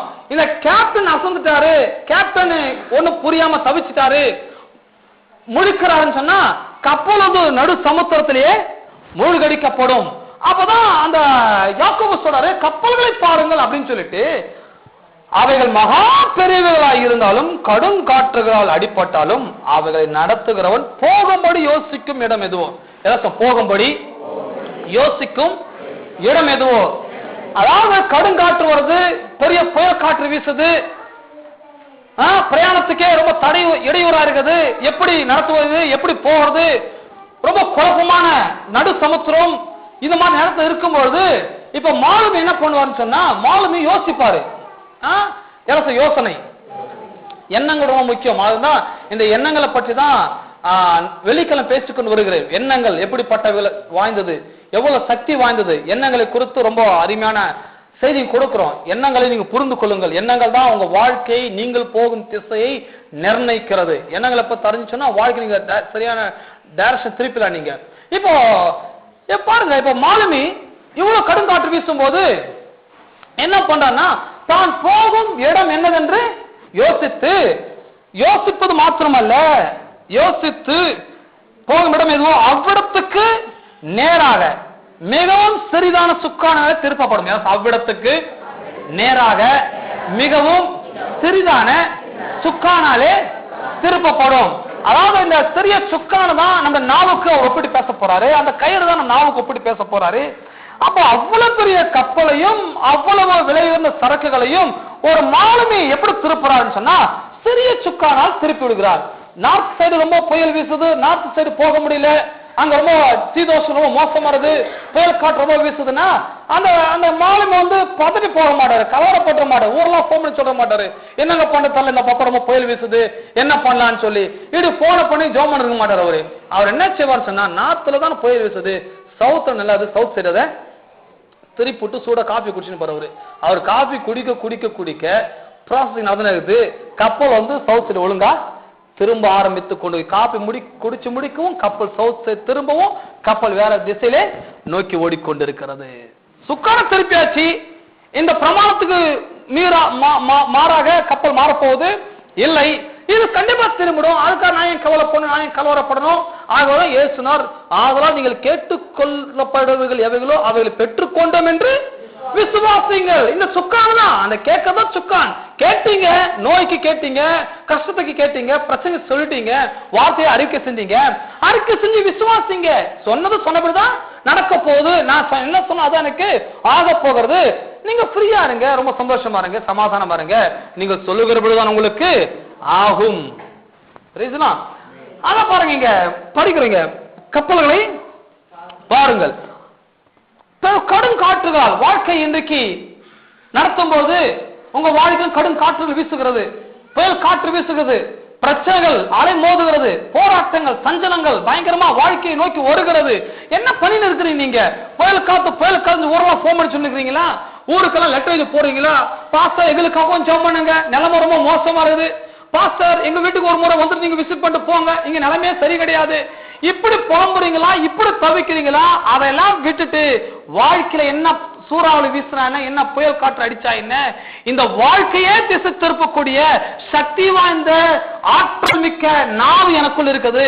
இந்த நாவை நான் திருப்பினால் போதும், இந்த நாவை நான் சரி செய்தால் போதும், என் வாழ்க்கையும் திரும்பும் என்கிற விசுவாசம் வர வேண்டும். அதுதான் காலையில பிரசங்கம் பண்ணி கொண்டிருக்கிறேன் உங்களுக்கு. நாவு திரும்பணும். வாழ்க்கை பிரச்சனை சொல்லிட்டு இருக்க கூடாது. பிரச்சனை மத்தியில நீங்க இருக்கிறீங்க, நீங்க தான் நடத்துனர், நீங்க தான் உங்க வாழ்க்கைக்கு மாலுமி. நீங்க என்ன பேச போறீங்க? பிரச்சனை பார்த்து இயேசுவின் நாமத்துல பேரு சமூகத்துல தள்ளுண்டு போன்னு சொல்ல போறீங்களா? இறையாவே அமைதான் சொல்ல போறீங்களா? இப்படி நீங்க பேச ஆரம்பித்தாதான் உங்க வாழ்க்கையின் புயலை நோக்கி செல்கிற இந்த வாழ்க்கை நல்ல அற்புதமான சமாதானமான ஒரு துறைமுகத்தை நோக்கி உங்கள் வாழ்க்கைங்கிற கப்பல் பிரயாணம் செய்ய ஆரம்பிக்கும். வாழ்க்கையின் கப்பல் ஒண்ணுதான். கப்பல் கோடான கோடி மதிப்புள்ள சரக்குகளோட போகும். எந்த கப்பலும் எம்டியா போகவே போகாது. எல்லா கப்பலும் உள்ள கோடான கோடி சரக்கு, பில்லியன் கணக்கு சரக்கு வச்சுதான் போகணுங்க. அதே மாதிரிதான் வாழ்க்கையும். வாழ்க்கை கப்பலுக்கு ஒப்பா இருக்கிறது. நம்மளோட வாழ்க்கை ஒன்னும் வாழ்க்கை இல்லைங்க, வெறுமையான வாழ்க்கை. வாழ்க்கை கப்பலுக்கு ஒப்பனா இருக்கிறது. நீங்க ரொம்ப வெளியேற பெற்றவர்கள், பொக்கிஷம் நிறைந்தவர்கள். நீங்க நினைச்சீங்கன்னா எப்படி வாழ முடியும்? அப்படி வாழக்கூடிய சக்தியும் ஆற்றலையும் கடவுள் உங்க வாயில வைத்திருக்கிறார், உள்ளத்துல வைத்திருக்கிறார். ஆற்றல் இருக்கிறது, அதை அறிந்து கொள்ள வேண்டும். ஆகவே பாருங்க, இப்போ சொல்ல பாருங்க, குதிரையின் வல்லமை வாய்ந்த மிருகத்தை கூட நாம் எப்படி திருப்புகிறோம்? சீரிப்பாகிற மிருகத்தை நாம் இந்த கடிவாளத்தினால் நாம் திருப்புகிறோம். எங்க போகணும், எங்க இருக்கணும் என்பதை நான் தான் தீர்மானிக்க வேண்டும். இப்ப வாழ்க்கை வியாதியை நோக்கி போகுதுன்னா வாழ்க்கை எங்க போய் நிற்கணும் தீர்மானிக்கிறீங்க. வாழ்க்கை வியாதி நோக்கி போகிற வாழ்க்கை ஆரோக்கியத்தை நோக்கி செல்ல வேண்டும் என்று சொன்னால் வாயை திறந்து ஆரோக்கியத்தை பேசிக்கொண்டே இருங்கள்.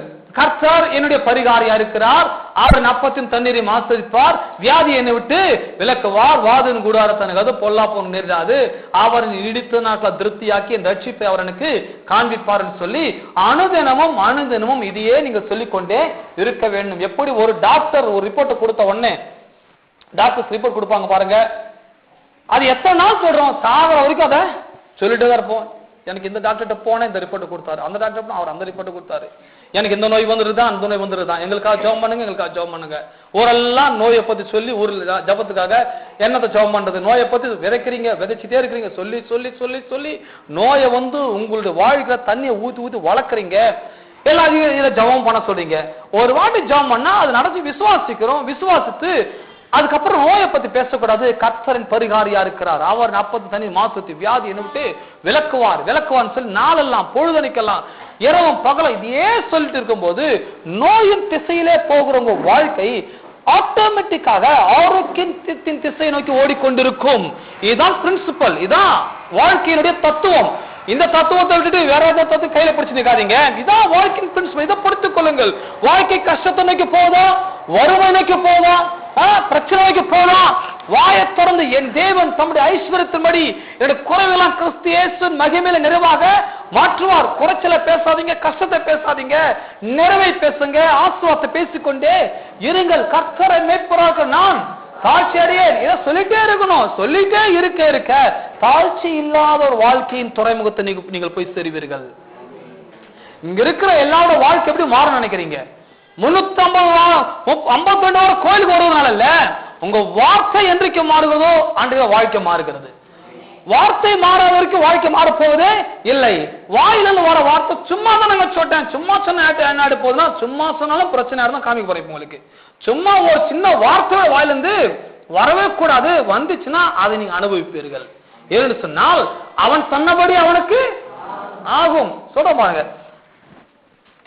5 அப்படியே அப்படியே அப்படியே. இந்த அப்படியே என்ற வார்த்தை ரொம்ப பிடிக்கும் எனக்கு. ஏன்னா நிறைய இடத்துல அப்படியே அப்படின்னு ஒரு சொல்லுவார் இயேசு. மாறியும் மழையும் வானத்தம் தெரிங்கி பூமியை நினைத்து மழை கிளம்ப செய்து விதைக்கிறனுக்கு விதையும் புஸ்தகம் ஆகாரத்து கொடுக்கிறது எப்படியோ மறுபடியும் அப்படியே அப்படின்னா இதுக்கு ஒப்பனையா இப்ப அப்படிதான் சொல்ல வராரு யாக்கோபு கூட.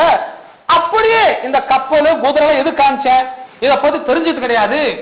இதன் வல்லமை அறிந்து இதையே திருப்பக்கூடிய சக்தி இந்த சுக்கானுக்கும் கயிறுக்கும் இருக்கிறது போல நம்முடைய வாழ்க்கையின் திசை திருப்பக்கூடிய சக்தி நம்முடைய நாவில் இருக்கிறது என்பதை இங்க சுட்டி காண்பிக்கிறார்.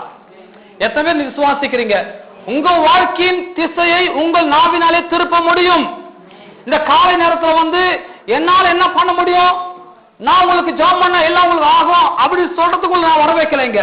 உங்களால் என்ன முடியும், உங்களால் என்ன செய்ய முடியும், உங்களாலேயே அந்த உங்களுக்குள் அந்த ஆற்றல் அந்த வல்லமை அந்த சக்தி உங்களுக்குள் இருக்கிறது. உங்களாலேயே வெல்ல முடியும், உங்களாலே செயல்படுத்த முடியும், உங்களாலே வாழ்க்கையின் திசை திருப்ப முடியும் என்று சொல்லி உங்களால் என்ன முடியும் சொல்றது நான் வந்திருக்கிற பசங்க யாரா? என்னால் என்ன முடியும் சொல்றது நான் இங்க வரவே இல்ல. உங்களால் என்ன முடியும்? ஆகவே அறிந்து கொண்டு நீங்கள் புரிந்து கொள்ள வேண்டும் என்னால் எல்லாம் முடியும். எல்லாமே தேவனால் கூடாத ஒன்றுமே இல்லைன்னு சொல்றாங்க. நீங்க இன்னொன்னு பாத்தீங்கன்னா உங்களாலும் கூடாத காரியம் ஒண்ணுமே இல்லை சொல்றது. உங்களாலும் கூடாத காரியம் ஒன்றுமே இல்லை. நீ விசுவாச தேவனுடைய மகிமையை காண்பாய். நீ விசுவாசத்தை பேசினா அது உங்களுக்கு ஆகும். அவன் சொன்னபடி அவனுக்கு ஆகும். தேவனால் கூடாத காரியம் ஊருக்கே தெரியும். உங்களால கூடாத ஒன்றுமே நீங்க தெரிந்து கொள்ள வேண்டும். சரி 5 அப்படியே அப்படியே நாவானது சிறிய அவயவமாயிருந்து பெருமையானவளை பேசும். பாருங்கள் சிறிய நெருப்பு எவ்வளவு பெரிய காட்டை கொளுத்தி விடுகிறது. என்ன அழகா சொல்றா பாருங்க யாக்கோபு. ரொம்ப அற்புதமாய் எவ்வளவு இன்ஸ்ட்ரக்ஷன் கொடுக்குறாரு நாக்கை பற்றி வார்த்தையை பற்றி. ஆனா இந்த விசுவாசிகளை எங்க போய் என்ன போதனை கேட்கறாங்கன்னு தெரியாது. நிறைய விசுவாசிங்க கோயிலுக்கு போறாங்க. ஆனா சட்டம் மாறிச்சு, அவங்க முடியெல்லாம் மாறிச்சு, மீச்செல்லாம் எடுத்துருவாங்க, எல்லாம் கரெக்டா இருப்பாங்க. ஆனா வார்த்தை மட்டும் மாறாது. விசுவாசனை யாரு? வார்த்தை மாதிரி இருக்குதா? கர்த்தரை குறித்த அறிவு இருக்குதா? கர்த்தரை குறித்த வெளிப்பாடு இருக்கிறதா? உங்க வாழ்க்கை குறித்த நல்ல நம்பிக்கை இருக்கிறதா? இது குறித்த அறிவு உங்களுக்கு இருக்கிறதா? அப்படி சொன்ன சரியான விசுவாசி, பூரணமான புருஷன். வார்த்தை கண்ணமே பேசவங்க விசுவாசியே கிடையாது. அப்படி பேசவங்க இருக்கலாம், ஒருவேளை போதனை தெரியாமல் பேசலாம். ஆனால் போதனை தெரிந்தவர் அப்படி பேசவே கூடாது. இங்க வரவங்க ஒருவேளை போதனை தெரியாம இருக்கலாம், இந்த சத்தியம் தெரிகிற வரைக்கும் கூட. ஆனா அடிக்கடிக்கு இந்த வார்த்தை குறித்து பேசிக்கொண்டுதான் இருப்பேன். எப்பவுமே இது பேசாம இல்ல, அடிக்கடி பேசுற வார்த்தை இதெல்லாம். ஆனால் இங்க வருகிறவர்கள் இதை கேட்டு கேட்டு தங்கள் வாழ்க்கையில மாற்றத்தை கொண்டு வர வேண்டும். சீக்கிரமா கேசட்ஸ் எல்லாம் கொடுக்க போறோம். இந்த மாதிரி கேசட்ஸ் எல்லாம் நீங்க வாங்கி கேளுங்க, மறுபடியும் கேட்கணும். ஏன்னா நாளை கேட்பேன், நான் நிறைய கேசட்ஸ் வாங்கி நிறைய ஒளிநாடகம் கேட்பதுண்டு. எல்லாரோட மெமரி கார்டில் போட்டு டிவில போட்டு கேட்பதுண்டு. அப்படிதான் கேசட்ஸ் நான் இந்த பதிவிறக்க செய்து கொடுக்க போறேன். இந்த பதிவிறக்க செய்து கொடுக்க கேசட் ஜனவரி கொடுக்க போறேன். நீங்க வாங்கி கேளுங்கள். இன்னைக்கு என்ன பிரசவம் பண்ண நீங்க மட்டும் கேட்டுறதுக்கு இதை தொடர்ச்சியா கேட்டுக்கொண்டே இருங்கள். இப்படி ரொட்டீனா கேட்க கேட்க கேட்க உங்கள் நாவை குறித்து உங்க வாழ்க்கை குறித்து உங்களை குறித்து ஒரு பெரிய வெளிப்பாட்டை பெற்றுக் கொள்வீர்கள். இப்படிதான் வாழ்க்கையில விசுவாசமும் வாழ்க்கையின் திசை மாற ஆரம்பிக்கும். பாருங்க 5வது வசனம் சொல்றேன் பாருங்க. அப்படியே அப்படியே நாவாலும் சிறிய அவயவமா இருங்க. சிறிய அவயவமா இருந்தோம். நாட்கால் என்னங்க ஆயிட போகுதுன்னா இந்த நாவினால் தான் எல்லாமே ஆகிறது. அவன் சொன்னபடி அவனுக்கு ஆகும். அவன் சொன்னல்லவா, பொண்டாட்டி பெட்டியை கட்டிட்டானா நீ சொன்னபடிதான் ஆகும். பெட்டியை கட்டுற அளவுக்கு பேசவே கூடாது. பாருங்க, பெட்டியை கட்டுவான், பெட்டியை கட்டா கண்டிப்பா பெட்டி கட்டுருவாங்க. எதுவுமே அவன் சொல்றீங்க, நீ இருக்கிறத பேசாம சாகு, நீ ஏன் இருக்கிற, நீ போ, தொலைஞ்சு போ, இப்படி பேசுறாங்க. வாழ்க்கையில இன்னைக்கு வாழ்க்கை நடந்துறதுக்கு காரணமே நாம் என்ன ப்ரொடியூஸ் பண்ணிருக்கிறோமோ, நாம ப்ரொடியூஸ் பண்ணதான் வாழ்க்கை அனுபவித்துக் கொண்டிருக்கிறோம். வாழாத, இருக்காத, போ, உருப்படாத, நிக்காத, கண்ணுக்கு முன் இருக்காத, இப்பெல்லாம் பேசி பேசி பாருங்க எத்தனை முறை பேசுறோம். உருப்படாத கை, உருப்படாத வாழ்க்கை, உருப்படாத வேலை, இதெல்லாம் அப்படி கண்ணா மேனிக்கு வாயை தர சொல்லி சொல்லி சொல்லி வாழ்க்கை கண்ணா மேனிக்கு ஓடிட்டு இருக்கும். கண்ணா அப்படின்னு ஓடும், வறுமையை நோக்கி, சாபத்தை நோக்கி, பிரச்சனை நோக்கி. ஏன்னா அவன் சொன்னபடி அவனுக்கு அவன் சொன்னபடியே ஆகணும் போது நான் சொல்றது எவ்வளவு கவனமா இருக்கணும் பாருங்க. நான் என்ன சட்டை போடுறேன், என்ன உடுப்பு உடுத்துறன்றதை விட என்ன வார்த்தைய பேசுறேன், என்ன வார்த்தை வாயிலிருந்து வெளியே கொண்டு வரேன், என்ன ப்ரொடியூஸ் பண்றேன்னு தான் ரொம்ப முக்கியமான வார்த்தை பாருங்க. 5 அப்படியே நாவானதும் சிறிய அவயவமாய் இருந்தும் பெருமையானவளை பேசும். பாருங்க, சிறிய நெருப்பு எவ்வளவு பெரிய காட்டை கொளுத்தி விடுகிறது அப்படின்னு சொன்னா என்ன ஆச்சுன்னா, சின்ன வார்த்தைக்கு என்ன காட்ட போகுது பாஸ்டர், நீங்களும் அவனுக்கு சப்போர்ட்டா பேசுறீங்களே. சில போனா சொல்லுவாங்க, இப்படி எல்லாம் பண்றாங்க, இப்படி ஆயிட்டாங்க. நான் சொல்லுவேன், என்ன நீங்க அவனுக்கு சப்போர்ட்டா பேசுங்க, சின்ன வார்த்தை தானே சொன்னேன், என்ன அவனுக்கு நீங்க சப்போர்ட் பண்றீங்க. நான் இல்லம்மா, நீ சொன்னபடிதான் ஆகும். நான் சொன்னா ஒத்துக்க மாட்டாங்க. இல்ல இல்ல, இந்த பாஸ் அதான் சப்போர்ட் பண்ணுவார், நமக்கு ஒன்னும் சப்போர்ட் பண்ண மாட்டாரு. நான் சொல்ல, இல்லம்மா, சிறிய வார்த்தை தான் பெரிய காட்டையே கொளுத்தி விடுகிறது. நீங்க சொன்ன சின்ன வார்த்தை தான் அவன் வாழ்க்கை இப்படி ஆக்கிறது, அவன் இப்படி உங்களுக்கு பண்றான், திருப்பி ரிப்பீட் பண்றான். ஒரு பெரிய காட்டை கொளுத்துறதுக்கு நீங்க ஒன்னும் பெரிய தீவெட்டி கொண்டு போக தேவையே இல்ல. பெரிய தீவெட்டி கொண்டு போய் ஊரெல்லாம் காட்ட தீ வச்சுட்டு வர அவசியம் இல்ல. எவ்வளவு பெரிய காடா இருந்தாலும் கொளுத்துறதுக்கு ஒரு சின்ன நெருப்பு போதும். சின்ன நெருப்பு பட்டா போதும், காடு முழுவதும் தீப்பற்றி எரிந்து நாசமாகிவிடும். அப்படிதான் வாழ்க்கை. வாழ்க்கை கூட சின்ன வார்த்தை போதும், உங்க சரீரத்தை கெடுத்துரும், உங்க வாழ்க்கையை கெடுத்துரும், குடும்பத்தை கெடுத்துரும், வருமானத்தை கெடுத்துரும், உங்க சந்தோஷத்தை கெடுத்துரும், சமாதானத்தை கெடுத்துரும், உங்க நல்வாழ்வை கெடுத்துரும், உங்க ஐஸ்வர்யத்தை கெடுத்துரும். எல்லாம் துருப்பிடிக்க ஆரம்பிச்சு செல்லடிக்கிற மாதிரி தான். அந்த செல்ல பிடிச்சிச்சுன்னா விடவே விடாது. வாழ்க்கை செல்லடிச்சு ஒரு வழி பண்ணிட்டு உங்களை விடாம ஓயவே. ஏன்னா அந்த வார்த்தை குதிரை வேகத்துக்கு போகும், வார்த்தை கப்பல் வேகத்துக்கு போகும், வார்த்தை நெருப்பு வேகத்துக்கு போகும். அதுதான் நெருப்பு. அந்த வார்த்தைக்கு குதிரை, கப்பல், நெருப்பு இது மூணுமே கண்ட்ரோல் பண்ணவே முடியாது. ரொம்ப வேகமாய் செயல்படக்கூடியது. வார்த்தை நெருப்பு போன்றது, வார்த்தை குதிரையின் சக்தி போன்றது, வார்த்தை கப்பல் மிஷினுடைய இன்ஜினுடைய வேகத்தை போன்றது. அப்பேற்பட்ட வல்லமையின் வார்த்தை நமக்குள் இருக்கிறது. இந்த வார்த்தை எனக்குள் இருக்கிறபடினாலே இந்த வார்த்தை எப்பேற்பட்ட புயல் காற்றும் தாண்டி செல்லக்கூடியது. எப்பேற்பட்ட தீய காரியங்களை கூட இந்த வார்த்தையால் மாற்ற முடியும். வார்த்தையினால் நான் எல்லாவற்றையும் ஜெயிக்க முடியும். அந்த வார்த்தையின் வல்லமை கடவுள் நமக்கு வைத்து விட்டார். பாவத்துக்கு பிறகு மனிதன் இந்த வார்த்தை வல்லமை புரிந்து கொள்ளவே இல்லை. ஆகவேதான் அவன் சொல்றான், 100க்கு அதிபதியாக அவன் சொல்றான், ஒருவனை போ என்றால் ஒருவனை வா என்றால் வருகிறான. என்ன அர்த்தம்னா, என் வாயில் அவ்வளவு பவர் தானவரே, ஆனால் நீங்க வீட்டுக்கு வரவே எனக்கே இவ்வளவு பவர் தான், உங்களுக்கு எவ்வளவு பவர் இருக்கும். நீங்க ஒரு வார்த்தை சொன்னீங்க, அவன் சோமா நீ வீட்டுக்கு வரைக்கும் வர வேண்டிய அவசியமே இல்ல. அவன் சொன்னாரு, ஒன்ன மாதிரி ஒரு விசுவாசம் எங்கேயுமே பார்க்கலப்பா, நல்லா வார்த்தையை பத்தி நல்லா புரிஞ்சுக்கிறேன், எந்த சர்ச்சுக்கு போற அப்படிலாம் கேட்கல. ஒரு நல்லா பேசுறியே, வார்த்தையின் வளமை புரிஞ்சு வச்சுக்கிறியே, ரைட், நீ இப்போ உன் வேலைக்காரன் முடிஞ்சு போச்சு. இப்ப என்ன சொல்றாங்க, பாஸ்டர் நீங்க வந்தே ஆகணும், தலை வெடிச்சிரு மாதிரி இருக்கீங்க, சீக்கிரம் வந்துருங்க, வேகமா வண்டியை பிடிச்சிருவாங்க, பாஸ்டர் வரைக்கும் விடுறது கிடையாது. நான் என்ன சொல்றேன், உங்கள் வார்த்தை போதும் உங்கள் வாழ்க்கையின் திசை திருப்புவதற்கு. எத்தனை பேர் விளங்குறீங்க அந்த காலை சொன்ன பிரசங்கத்தை? வார்த்தை ஒண்ணு போதும். ஒருமை நோக்கி போகிற வாழ்க்கையை செழுமையை நோக்கி அனுப்புவதற்கு, செழுமைக்கு நேராக திருப்புவதற்கு உங்கள் வார்த்தை ஒன்று போதும். இருளை நோக்கி செல்கின்ற வாழ்க்கை வெளிச்சத்தை நோக்கி செல்வதற்கு உங்கள் வார்த்தை ஒன்றே போதும். வார்த்தையை அறிந்து கொள்ளுங்கள், வார்த்தையை புரிந்து கொள்ளுங்கள். நம்முடைய வார்த்தை இல்ல, தேவனுடைய வார்த்தைகளை சொல்ல பாருங்க. இன்னொரு பதில் சொல்றேன், வாழ்க்கை திசை திருப்புங்க. திருப்பினீங்களா? திருப்பி இருக்கிறீங்களா? இனிமேல் திருப்பணுமா? இங்க கோயிலுக்கு போறவங்க எப்போ திருப்பி இருக்கணும். இந்த கோயிலுக்கு போறவங்க இனிமேதான் செய்யறாங்க சொல்லக்கூடாது. இதை புதுசா பிரசங்கம் பண்ணல, இது பல வாட்டி பிரசங்கம் பண்ணிருக்கிறேன். என்றைக்கோ எனக்கு திருப்பி இருக்க வேண்டும், என்றைக்கு நாங்கள் அப்படிதான் இருக்கோம் சொல்ல வேண்டும். அதுதான் மறுபடியும் பிரசங்கம் பண்ணி கொண்டிருக்கிறேன். ஆக பாருங்க, சொல்றாங்களே சில பேர் சொல்றாங்க, பொண்டாட்டி ஒரு புயலை கிளப்பிட்டா பாஸ்டர், புருஷன் புயலை உண்டாக்கிட்டாரு, புயல் எப்படி உண்டாகுது, இது மாதிரி பேசவே கூடாது. பாருங்க, வார்த்தையின் வளமை புரிந்து கொள்ளுங்கள், வார்த்தை அறிந்து அதன்படி செயல்படுங்க. எந்த புயலா இருந்தானே, எந்த பிரச்சனையா இருந்தானே, உங்க வார்த்தையினால் எல்லாவற்றையும் ஜெயிக்க முடியும், எல்லாவற்றையும் மேற்கொள்ளப்பட முடியும். அடுத்து சொல்ல பாருங்க, உங்க வாழ்க்கை திருப்ப முடியும். வாழ்க்கை திருப்ப முடியும், வாழ்க்கை திருப்ப முடியும். ஆக இந்த கப்பலை பத்தி நான் சொல்ல பாருங்க, இன்னொரு முறை அதையும் சொல்லிடுறேன் பாருங்க. கப்பலை ஓட்டுறோம் பாருங்க, மாலுமி புயல் காற்று வீசும்போது பயங்கரமான பிரச்சனை இருக்கும்போது அந்த கப்பல் ஓட்டுற மாலுமி போன் பண்ணி இருக்க மாட்டாரு, இங்கேயும் அங்கேயும் போன் பண்ணி சுத்தி இருக்க மாட்டாரு. அவர் உட்கார்ந்த இடத்துலயே சுக்கானே திருப்பி விட்டுவாரு.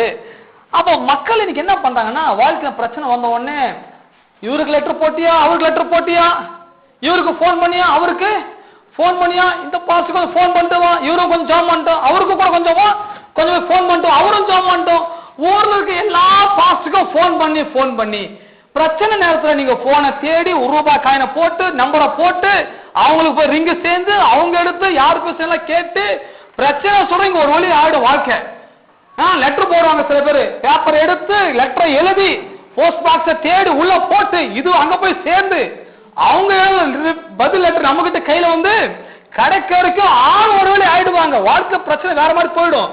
ஆகவே பிரச்சனை வரும்போது போன் பண்றதையும் இந்த லெட்டர் போட்டு பதிலுக்காக எதிர்பார்ப்பதை நிறுத்திவிட்டு வாழ்க்கையின் திசையே திருப்பக்கூடிய ஒரு சக்தியும் ஆற்றலும் தேவனது நாவில் வைத்திருக்கும் போது நான் எதையும் தேடி போக தேவையில்லை, கர்த்தரின் மேற்புறக்கு நான் தாழ்ச்சியிட போவதில்லை. அவர் சொல்லியிருக்கிற நான் உன்னை விட்டு விலகுவதும் இல்லை, உன்னை கைவிடுவதும் இல்லை சொல்லியிருக்கிறாரு. கர்த்தருடைய வார்த்தை இப்படி பலமா இருக்கிறபடினாலே தேவனே நீர் சொல்லி இருக்கிறீர், உங்களுடைய வார்த்தையின்படியே எங்க வாழ்க்கையை நடத்துமாறு கர்த்தருடைய வார்த்தைகளை எடுத்து பிரச்சனையாக வாழ்க்கையை எடுத்து வார்த்தையை அங்க நீங்க அனுப்பும் போது உங்கள் வாழ்க்கை திசை திரும்ப ஆரம்பிக்கும். ஆகவே அதனால இந்த வாழ்க்கையின் திசையை நம்முடைய வார்த்தையினால தேவனுடைய வார்த்தையினால நோய் வந்துச்சுன்னு சொல்லி மறுபடியும் சொல்றோம் பாருங்க. நீங்க புரிந்து கொள்ள முடியாத நோய் வந்துருச்சுன்னு சொல்லி நோயை நீங்க விவரிக்க வேண்டியதில்லை, நோய்க்கு பதிலாக தேவனுடைய வார்த்தையை எடுத்து பேசி. இது ஒரு உதாரணம் நான் சொல்லுகிறேன். இப்படிதான் வாழ்க்கையில பொருளாதார பிரச்சனை, வாழ்க்கையில பல மக்களுடைய பிரச்சனை, வாழ்க்கையில பல இன்னல்கள், பல தோல்விகள், பல நஷ்டங்கள் இதெல்லாம் வரும்போது அதற்கு கடவுள் என்ன வார்த்தை வைத்திருக்கிறார் என்பதை தேடி பார்த்து அதை எழுதி வச்சு அந்த வார்த்தையை எடுத்து நீங்க பேச வேண்டும். அப்படி பேசுன்னு சொன்னா உங்க பிரச்சனைக்கு பதில் உண்டாயிடும். அப்படியே அதாவது மேல படிச்சதெல்லாம் பாசிட்டிவா படிச்சவங்களுக்கு கப்பலையும் இந்த குதிரையும் பாசிட்டிவான திசை திருப்பதை பத்தி படிச்சேன். இப்போ அப்படி என்ன நாவின் வார்த்தை நெகட்டிவாகவும் வேலை செய்யும், பாசிட்டிவாகவும் வேலை செய்யும். இப்போ நெகட்டிவ் எஃபெக்டிவ் இது இங்க படிக்க போறது. நெகட்டிவா கூட வேலை செய்யும், அதாவது பிற்போக்காகவும் வேலை செய்யும். வார்த்தைகளை நீங்கள் பிற்போக்கான ரீதியிலே நீங்கள் உபயோகப்படுத்தினால் வாழ்க்கை பிற்போக்காக தான் செல்லும். வார்த்தைகளை நீங்கள் முற்போக்கான விதத்திலே செயல்படுத்தி பேசினால் வாழ்க்கை முற்போக்கான விதத்திலே செல்லும். அப்போ பேசுகிற வார்த்தை ரொம்ப முக்கியம் என்பதை நீங்கள் வீட்டில் எழுதி கூட வச்சுக்கோங்க. அங்கங்க கண்ணாடியை டெய்லி ஒரு நாளைக்கு 10 வாட்டி பார்க்குற ஆலோசனை கண்ணாடியில் எழுதுவீங்க. கண்ணாடியை போய் பார்த்தோட தெரியும் பேசும் வார்த்தை ரொம்ப முக்கியம்னு சொல்லி. ஏன்னா நிறைய பேர் என்னென்ன ஸ்டிக்கர் ஒட்டி வச்சுக்கிறாங்க, அதோட ரொம்ப முக்கியம் நம்மளோட வார்த்தை. வார்த்தை ரொம்ப முக்கியம், வார்த்தை முக்கியம். நீங்க நினைக்க கூடாது சும்மா சின்ன வார்த்தை சும்மா சொன்னாங்க பேசாதீங்க, அதனாலதான் வாழ்க்கை நிறைய பேர் பிரச்சனை அனுபவிக்கிறார்கள், வாழ்க்கையிலே முன்னேற முடியாமல் தவிக்கிறார்கள். சிலர் இப்படி பேசுவாங்க, சிலர் ஒரு நாள் நல்லா பாசிட்டிவா பேசுவாங்க, ஒரு நாள் நெகட்டிவ் பேசுவாங்க, ஒரு நாள் இப்படி ஒரு நாள் அப்படி. வாழ்க்கை தான் பாருங்க ஒரு சரியான விதத்தை துறைமுகத்தை நோக்கி செல்லவே முடியல. இது ஒரு பிரமாணம், இது ஒரு பிரமாணம். அதாவது சைக்கிள் ஓட்டும் போது லெப்ட்ல போனா லெப்ட்ல திருப்பி சைக்கிள் ஸ்டீரிங் கரெக்டா பிடிச்சணும். நீ இப்படி ஆட்டினா சைக்கிளும் இப்படிதான் போகும், ஆட்டி தான் போகும். அப்ப வாழ்க்கையும் அப்படிதான், வார்த்தையும் பாசிட்டிவா பேசுறீங்க. இப்ப நெகட்டிவா ஒரு நாள், பாசிட்டிவா ஒரு நாள் ஆகும், ஒரு நாள் ஆகா, ஒரு நாள் நடக்கும், ஒரு நாள் நடக்க, ஒரு நாள் செய்வோம், ஒரு நாள் செய்ய மாட்டேன்னா உங்க வாழ்க்கையும் ஆடிதான் இருக்கும். இப்படிதான் ஆடி அது கடைசியா உருப்படாத வாழ்க்கையா போயிடும். வண்டி ஓட்ட நல்லா தெரியும், வண்டி ஸ்டேரிங்க பிடிச்சா ஹைவேஸ்ல இப்படி ஆட்ட முடியாது. போனா அங்க போன் போய் உடனே பிடிச்சிருவாங்க, ஒரு சிக்னல்ல கரெக்டா பிடிச்சி ஃபைன் ஆயிட்டு அனுப்புவோம், கத்து கொடுத்தோம் ஒழுங்கு வண்டி ஓடுன்னு சொல்லி. அப்ப வாழ்க்கையில நீங்கள் பேச கற்றுக்கொள்ளுங்கள். ஒரு விசுவாசி பேச கற்றுக்கொண்டான்னா அவனும் பூரணமான விசுவாசி, பூரணமான ஒரு மனுஷன். பேச தரலங்க, மனைவி கண்ண மெனிக்கு பேசுறான்னா ஒண்ணு கோயில மாத்தணும், இல்ல பேச்ச மாத்தணும். இந்த கோயிலுக்கு போறாங்க, என்ன போதுகிறேன்னு தெரியல, கண்ண மாரி பேசி வராங்கன்னா அப்ப கோயில மாத்தி விடுங்க, இந்த கோயிலுக்கு அனுப்புங்க. இங்க வந்தா நாங்க எல்லாம் கற்றுக் கொடுப்போம், பேசுறது என்ன சொல்றது எல்லாமே இங்க கற்றுக் கொடுப்போம். அப்ப ஒண்ணு பேச மாத்தணும், இல்ல வார்த்தையா கோயிலாச்சும் மாற்றணும். எப்படி வாழ்க்கை சரியான விதத்துல செயல்படுத்த வேண்டும். வாழ்க்கைன்னு வாழ வந்துட்டு பூமியில அந்த மெத்தட தெரிஞ்சுன்னு சொன்னா வாழ்க்கை வாழவே முடியாது. இங்க எல்லாமே கற்றுக் கொடுக்குறாங்க, வாழ்க்கை வாழ கற்றுக் கொடுக்குறோம் பாருங்க. ஆறு நான் சொன்னேன், நாவான சிறிய அவயவமா இருந்தும் பெரியமானவர்களே பேசும். பாருங்கள், சிறிய நெருப்பு எவ்வளவு பெரிய காட்டை கொளுத்தி விடுகிறது. அப்புறம் நாவும் நெருப்புதான், எல்லாம் நாவும் நெருப்புதான், எல்லாம் நாவும் நெருப்புதான், எல்லாம் சத்தமா சொல்லுங்க, நாவும் நெருப்புதான். எத்தனை வாட்டி வாழ்க்கை பத்த வைக்கிறீங்க பேசி பேசி? எத்தனை எல்லாம் சிரிக்கத்தை பார்த்தா பத்த வச்சு சிரிக்கிறீங்க. ஐயோ, தீவிரவாதிலும் மோசமானவங்க போலைக்கலாம். அவங்களோட அப்போ நாவும் நெருப்புதான். நாவும் நெருப்புதான். நாவும் நெருப்புதான். பேசியே போங்க. போகும்போது நாவும் நெருப்பு நாவும் நெருப்புன்னு சொல்லிட்டு போங்க. ஏன்னா அப்பதான் நெருப்ப எங்க உபயோகப்படுத்தும் அங்கே உபயோகப்படுத்தும். கண்ணை மேடி கண்ட இடத்துல உபயோகப்படுத்தவே மாட்டீர்கள். நாவும் நெருப்பு தான். நாவும் நெருப்பு தான். நாவு வந்து சரியா யூஸ் பண்ணுங்க. நெருப்பு இது டக்குன்னு பத்திக்கும். நம்ம ஊர்ல இருக்கிற சீட்டா மேக்ஸ் மாதிரி கிடையாது. அந்த மேட்ச் சும்மா தேய்ச்சி கட்ட பெட்டியா தேஞ்சிரும். இது ரொம்ப ஷார்ப்பானது. வாயில வர வார்த்தை ரொம்ப ஷார்ப்பு, ரொம்ப பவர்ஃபுல்லானது, டக்குன்னு பற்றிக்கு கொள்ளக்கூடியது. அப்பேற்பட்ட நெருப்பு நாவில இருக்கிறது. வெறும் குலோப்ஜாம் சாப்பிடுறது கிடையாது நாவு. நிறைய பேர் அதான் யூஸ் பண்றாங்க. நான் சொல்றேன், இந்த வாழ்க்கையின் திசை திருப்பக்கூடிய வல்லமையும் ஆற்றலும் படைத்தது நாவு. ஆகவே சொல்ற பாருங்க, 6ஆம் மாசம் நாவும் நெருப்பு தான். ஏன்னா வீட்டுல நிறைய பேர் வரல, வீட்டு அம்மா அவங்களாம் போய் சொல்லுங்க, அம்மா நீ வந்து வீட்டை ஒழுங்கா பேசு, நாக்கு நெருப்புன்னு சொல்லிக்கிற பாஸ்து கண்ணை மேனி பேசுங்க சொல்லி வீட்டுக்கு போய் சொல்லுங்க. வாரம் வந்தீங்கன்னா புரிஞ்சுக்கலாம். நீங்க விட்டு வராதிங்க. நாவும் நெருப்பு தான். நீங்க பேசணும், நான் கேட்கணும் முதல்ல. ஏன்னா சரியான விதத்துல நீங்க வாய் யூஸ் பண்ணீங்கன்னா 2013 வந்து ரொம்ப அற்புதமான ஆண்டா இருக்கும். உங்க பொருளாதாரம், உங்க ஆரோக்கியம், உங்க கையின் பிரயாசம், உங்க வாழ்க்கை ஓஹோன்னு ஓடிடும். ஏன்னா நாக்க புரிஞ்சுட்டீங்க, நாக்கு நெருப்புன்னு தெரிஞ்சுட்டீங்க. அப்போ அதை கவனிக்க வேண்டிய விதத்துல நீங்க கவனமா இருப்பீங்க, பார்க்குற விதத்துல கவனமாய் இருப்பீர்கள். கண்ணாமீனி பேசவே மாட்டோம். சின்ன வார்த்தை போதும் பத்திக்கும், வாழ்க்கை திருப்பிடும். ஜாக்கிரதையா இருங்க. நாவும் நெருப்பு தான். அது அநீதியுள்ள, அது அநீதி நிறைந்த உலகம். அது என்ன சொல்றா, அது அநீதி நிறைந்த உலகம். நம்முடைய அவயவங்களில் நாவானது முழு சரீரத்தையும் கரைப்படுத்தி காரணம் நிறைய பேருக்கு சட்டையில கொஞ்சம் கரையானா ஒத்துக்கவே மாட்டாங்க. ஐயோ சட்டையில கரையாச்சா தேய்ச்சி கிளீன் பண்ண விட மாட்டாங்க.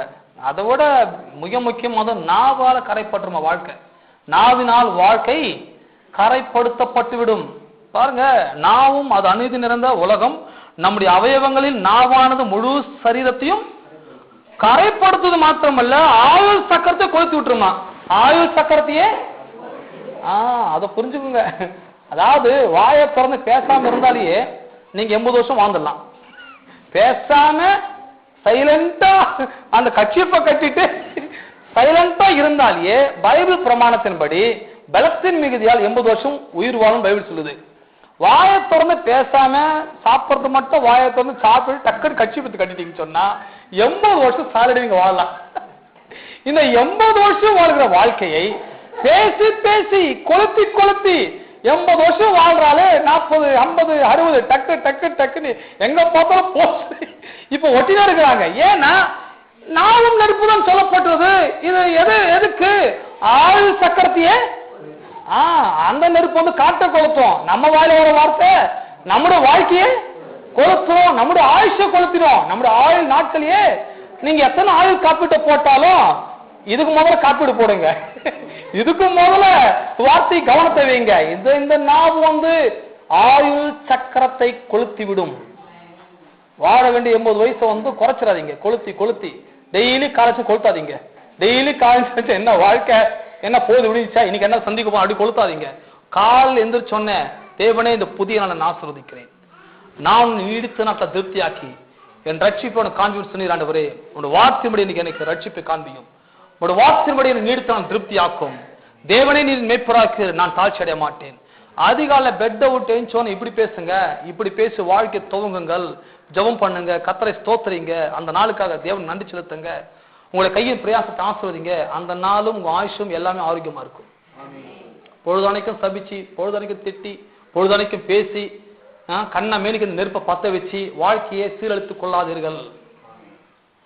கவனித்துக் கொள்ளுங்கள். நான் வந்து விளையாடி சொல்ல, நீங்கள் ரொம்ப சீரியஸா பேசிக் கொடுங்க, புரிந்து கொள்ள வேண்டும். ரொம்ப முக்கியமான பகுதி இதெல்லாம்.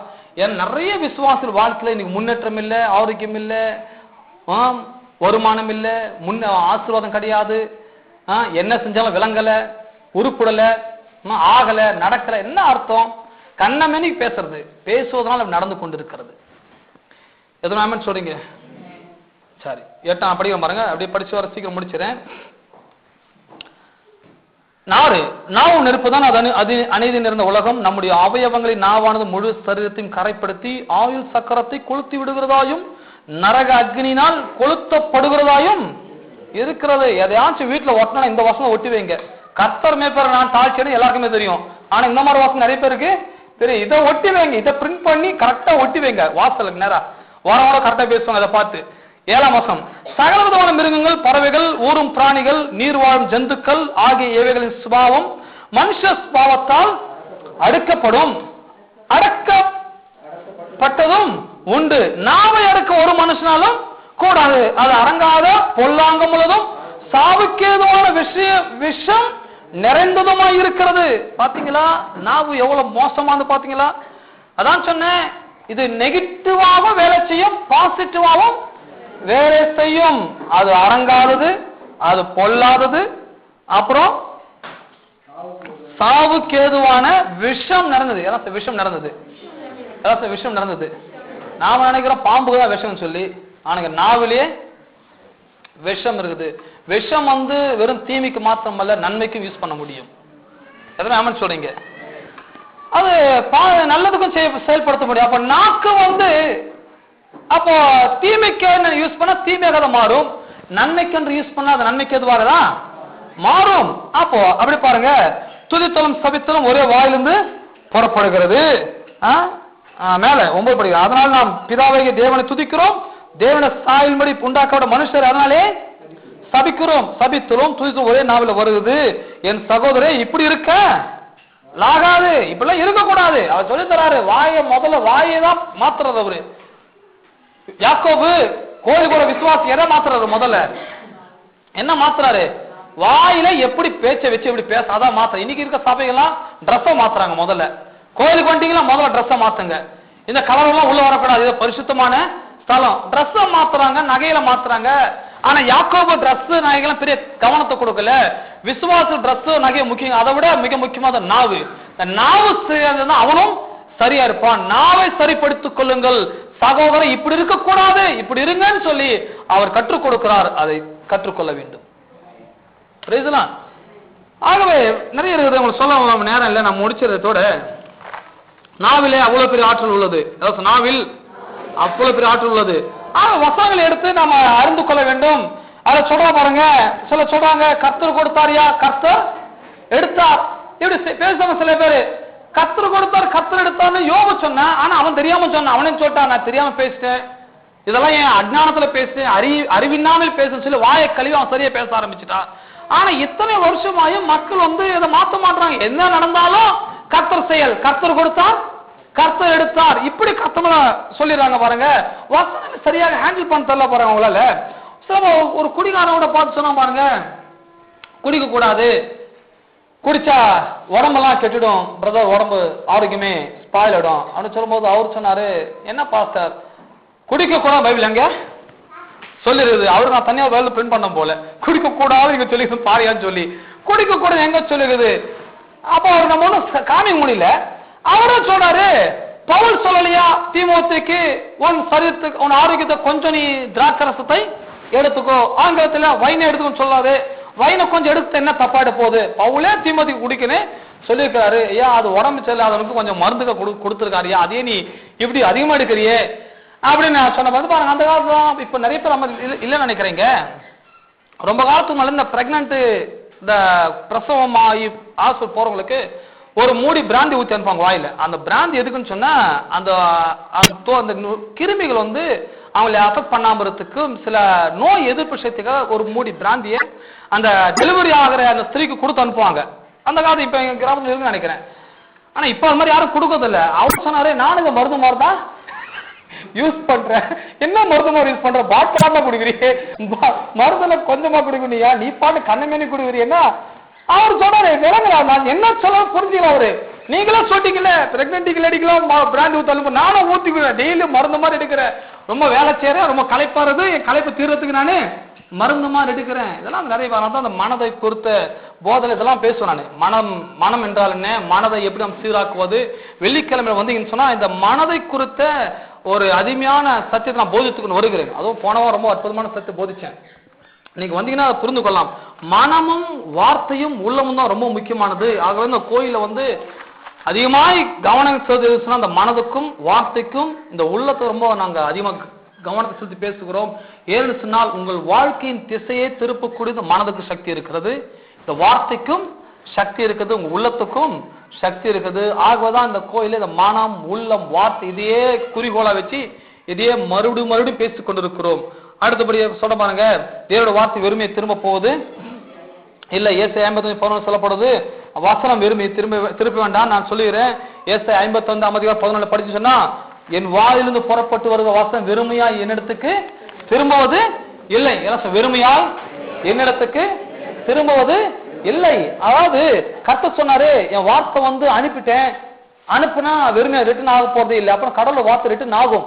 ஆனா எப்படி ரிட்டர்ன் ஆகும்னா வெறுமையா ரிட்டர்ன் ஆக போறதே இல்ல. என்ன நோக்கத்துக்கு வார்த்தை அனுப்பினாரோ அந்த வார்த்தை நிறைவேற்றுதான் அது ரிட்டர்ன் ஆக போகிறது. அப்ப கர்த்தர் வார்த்தை நான் கேட்கணும், என் உள்ளத்தை வைக்கணும், என் வாயால நான் பேசணும். இந்த வார்த்தை என் வாயை விட்டு வெளியே போச்சு சொன்னா இந்த வார்த்தை வெறுமை திரும்ப போறது இல்லை. கர்த்தர் அனுப்பின காரியம் ஆகும்படி அது வாய்க்கும். ஆகவே அடுத்த வார்த்தை நான் இது குறித்து அதிகமாய் நான் பேசுகிறேன். நேரமான நாம் எழும்பியிருப்போமாக. நேரம் எழுமி நின்று இந்த காலை நேரத்திலே இன்னைக்கு சொன்ன சத்தியெல்லாம் அறிந்து கொள்ளுங்கள், நீங்கள் புரிந்து வைத்துக் கொள்ளுங்கள், மற்றவன் சொல்லிக் கொடுங்கள். நாவும் நெருப்பு தான். இந்த நாவ் ஆயில் சக்கரத்தை கொளுத்து விடுகிறது. ஆகவே அருமையானே, நம்முடைய வாழ்க்கையின் திசை திரும்ப வேண்டும் என்று முடிவு பண்ணினால் நீங்கள் உங்கள் வார்த்தைகளை திருப்புங்கள், வார்த்தைகளை சரியான விதத்தில் உச்சரியுங்கள், சரியான விதத்தில் பேசுங்கள், உங்கள் வாழ்க்கையின் திசை திரும்ப ஆரம்பிக்கும். ஹல்லேலூயா.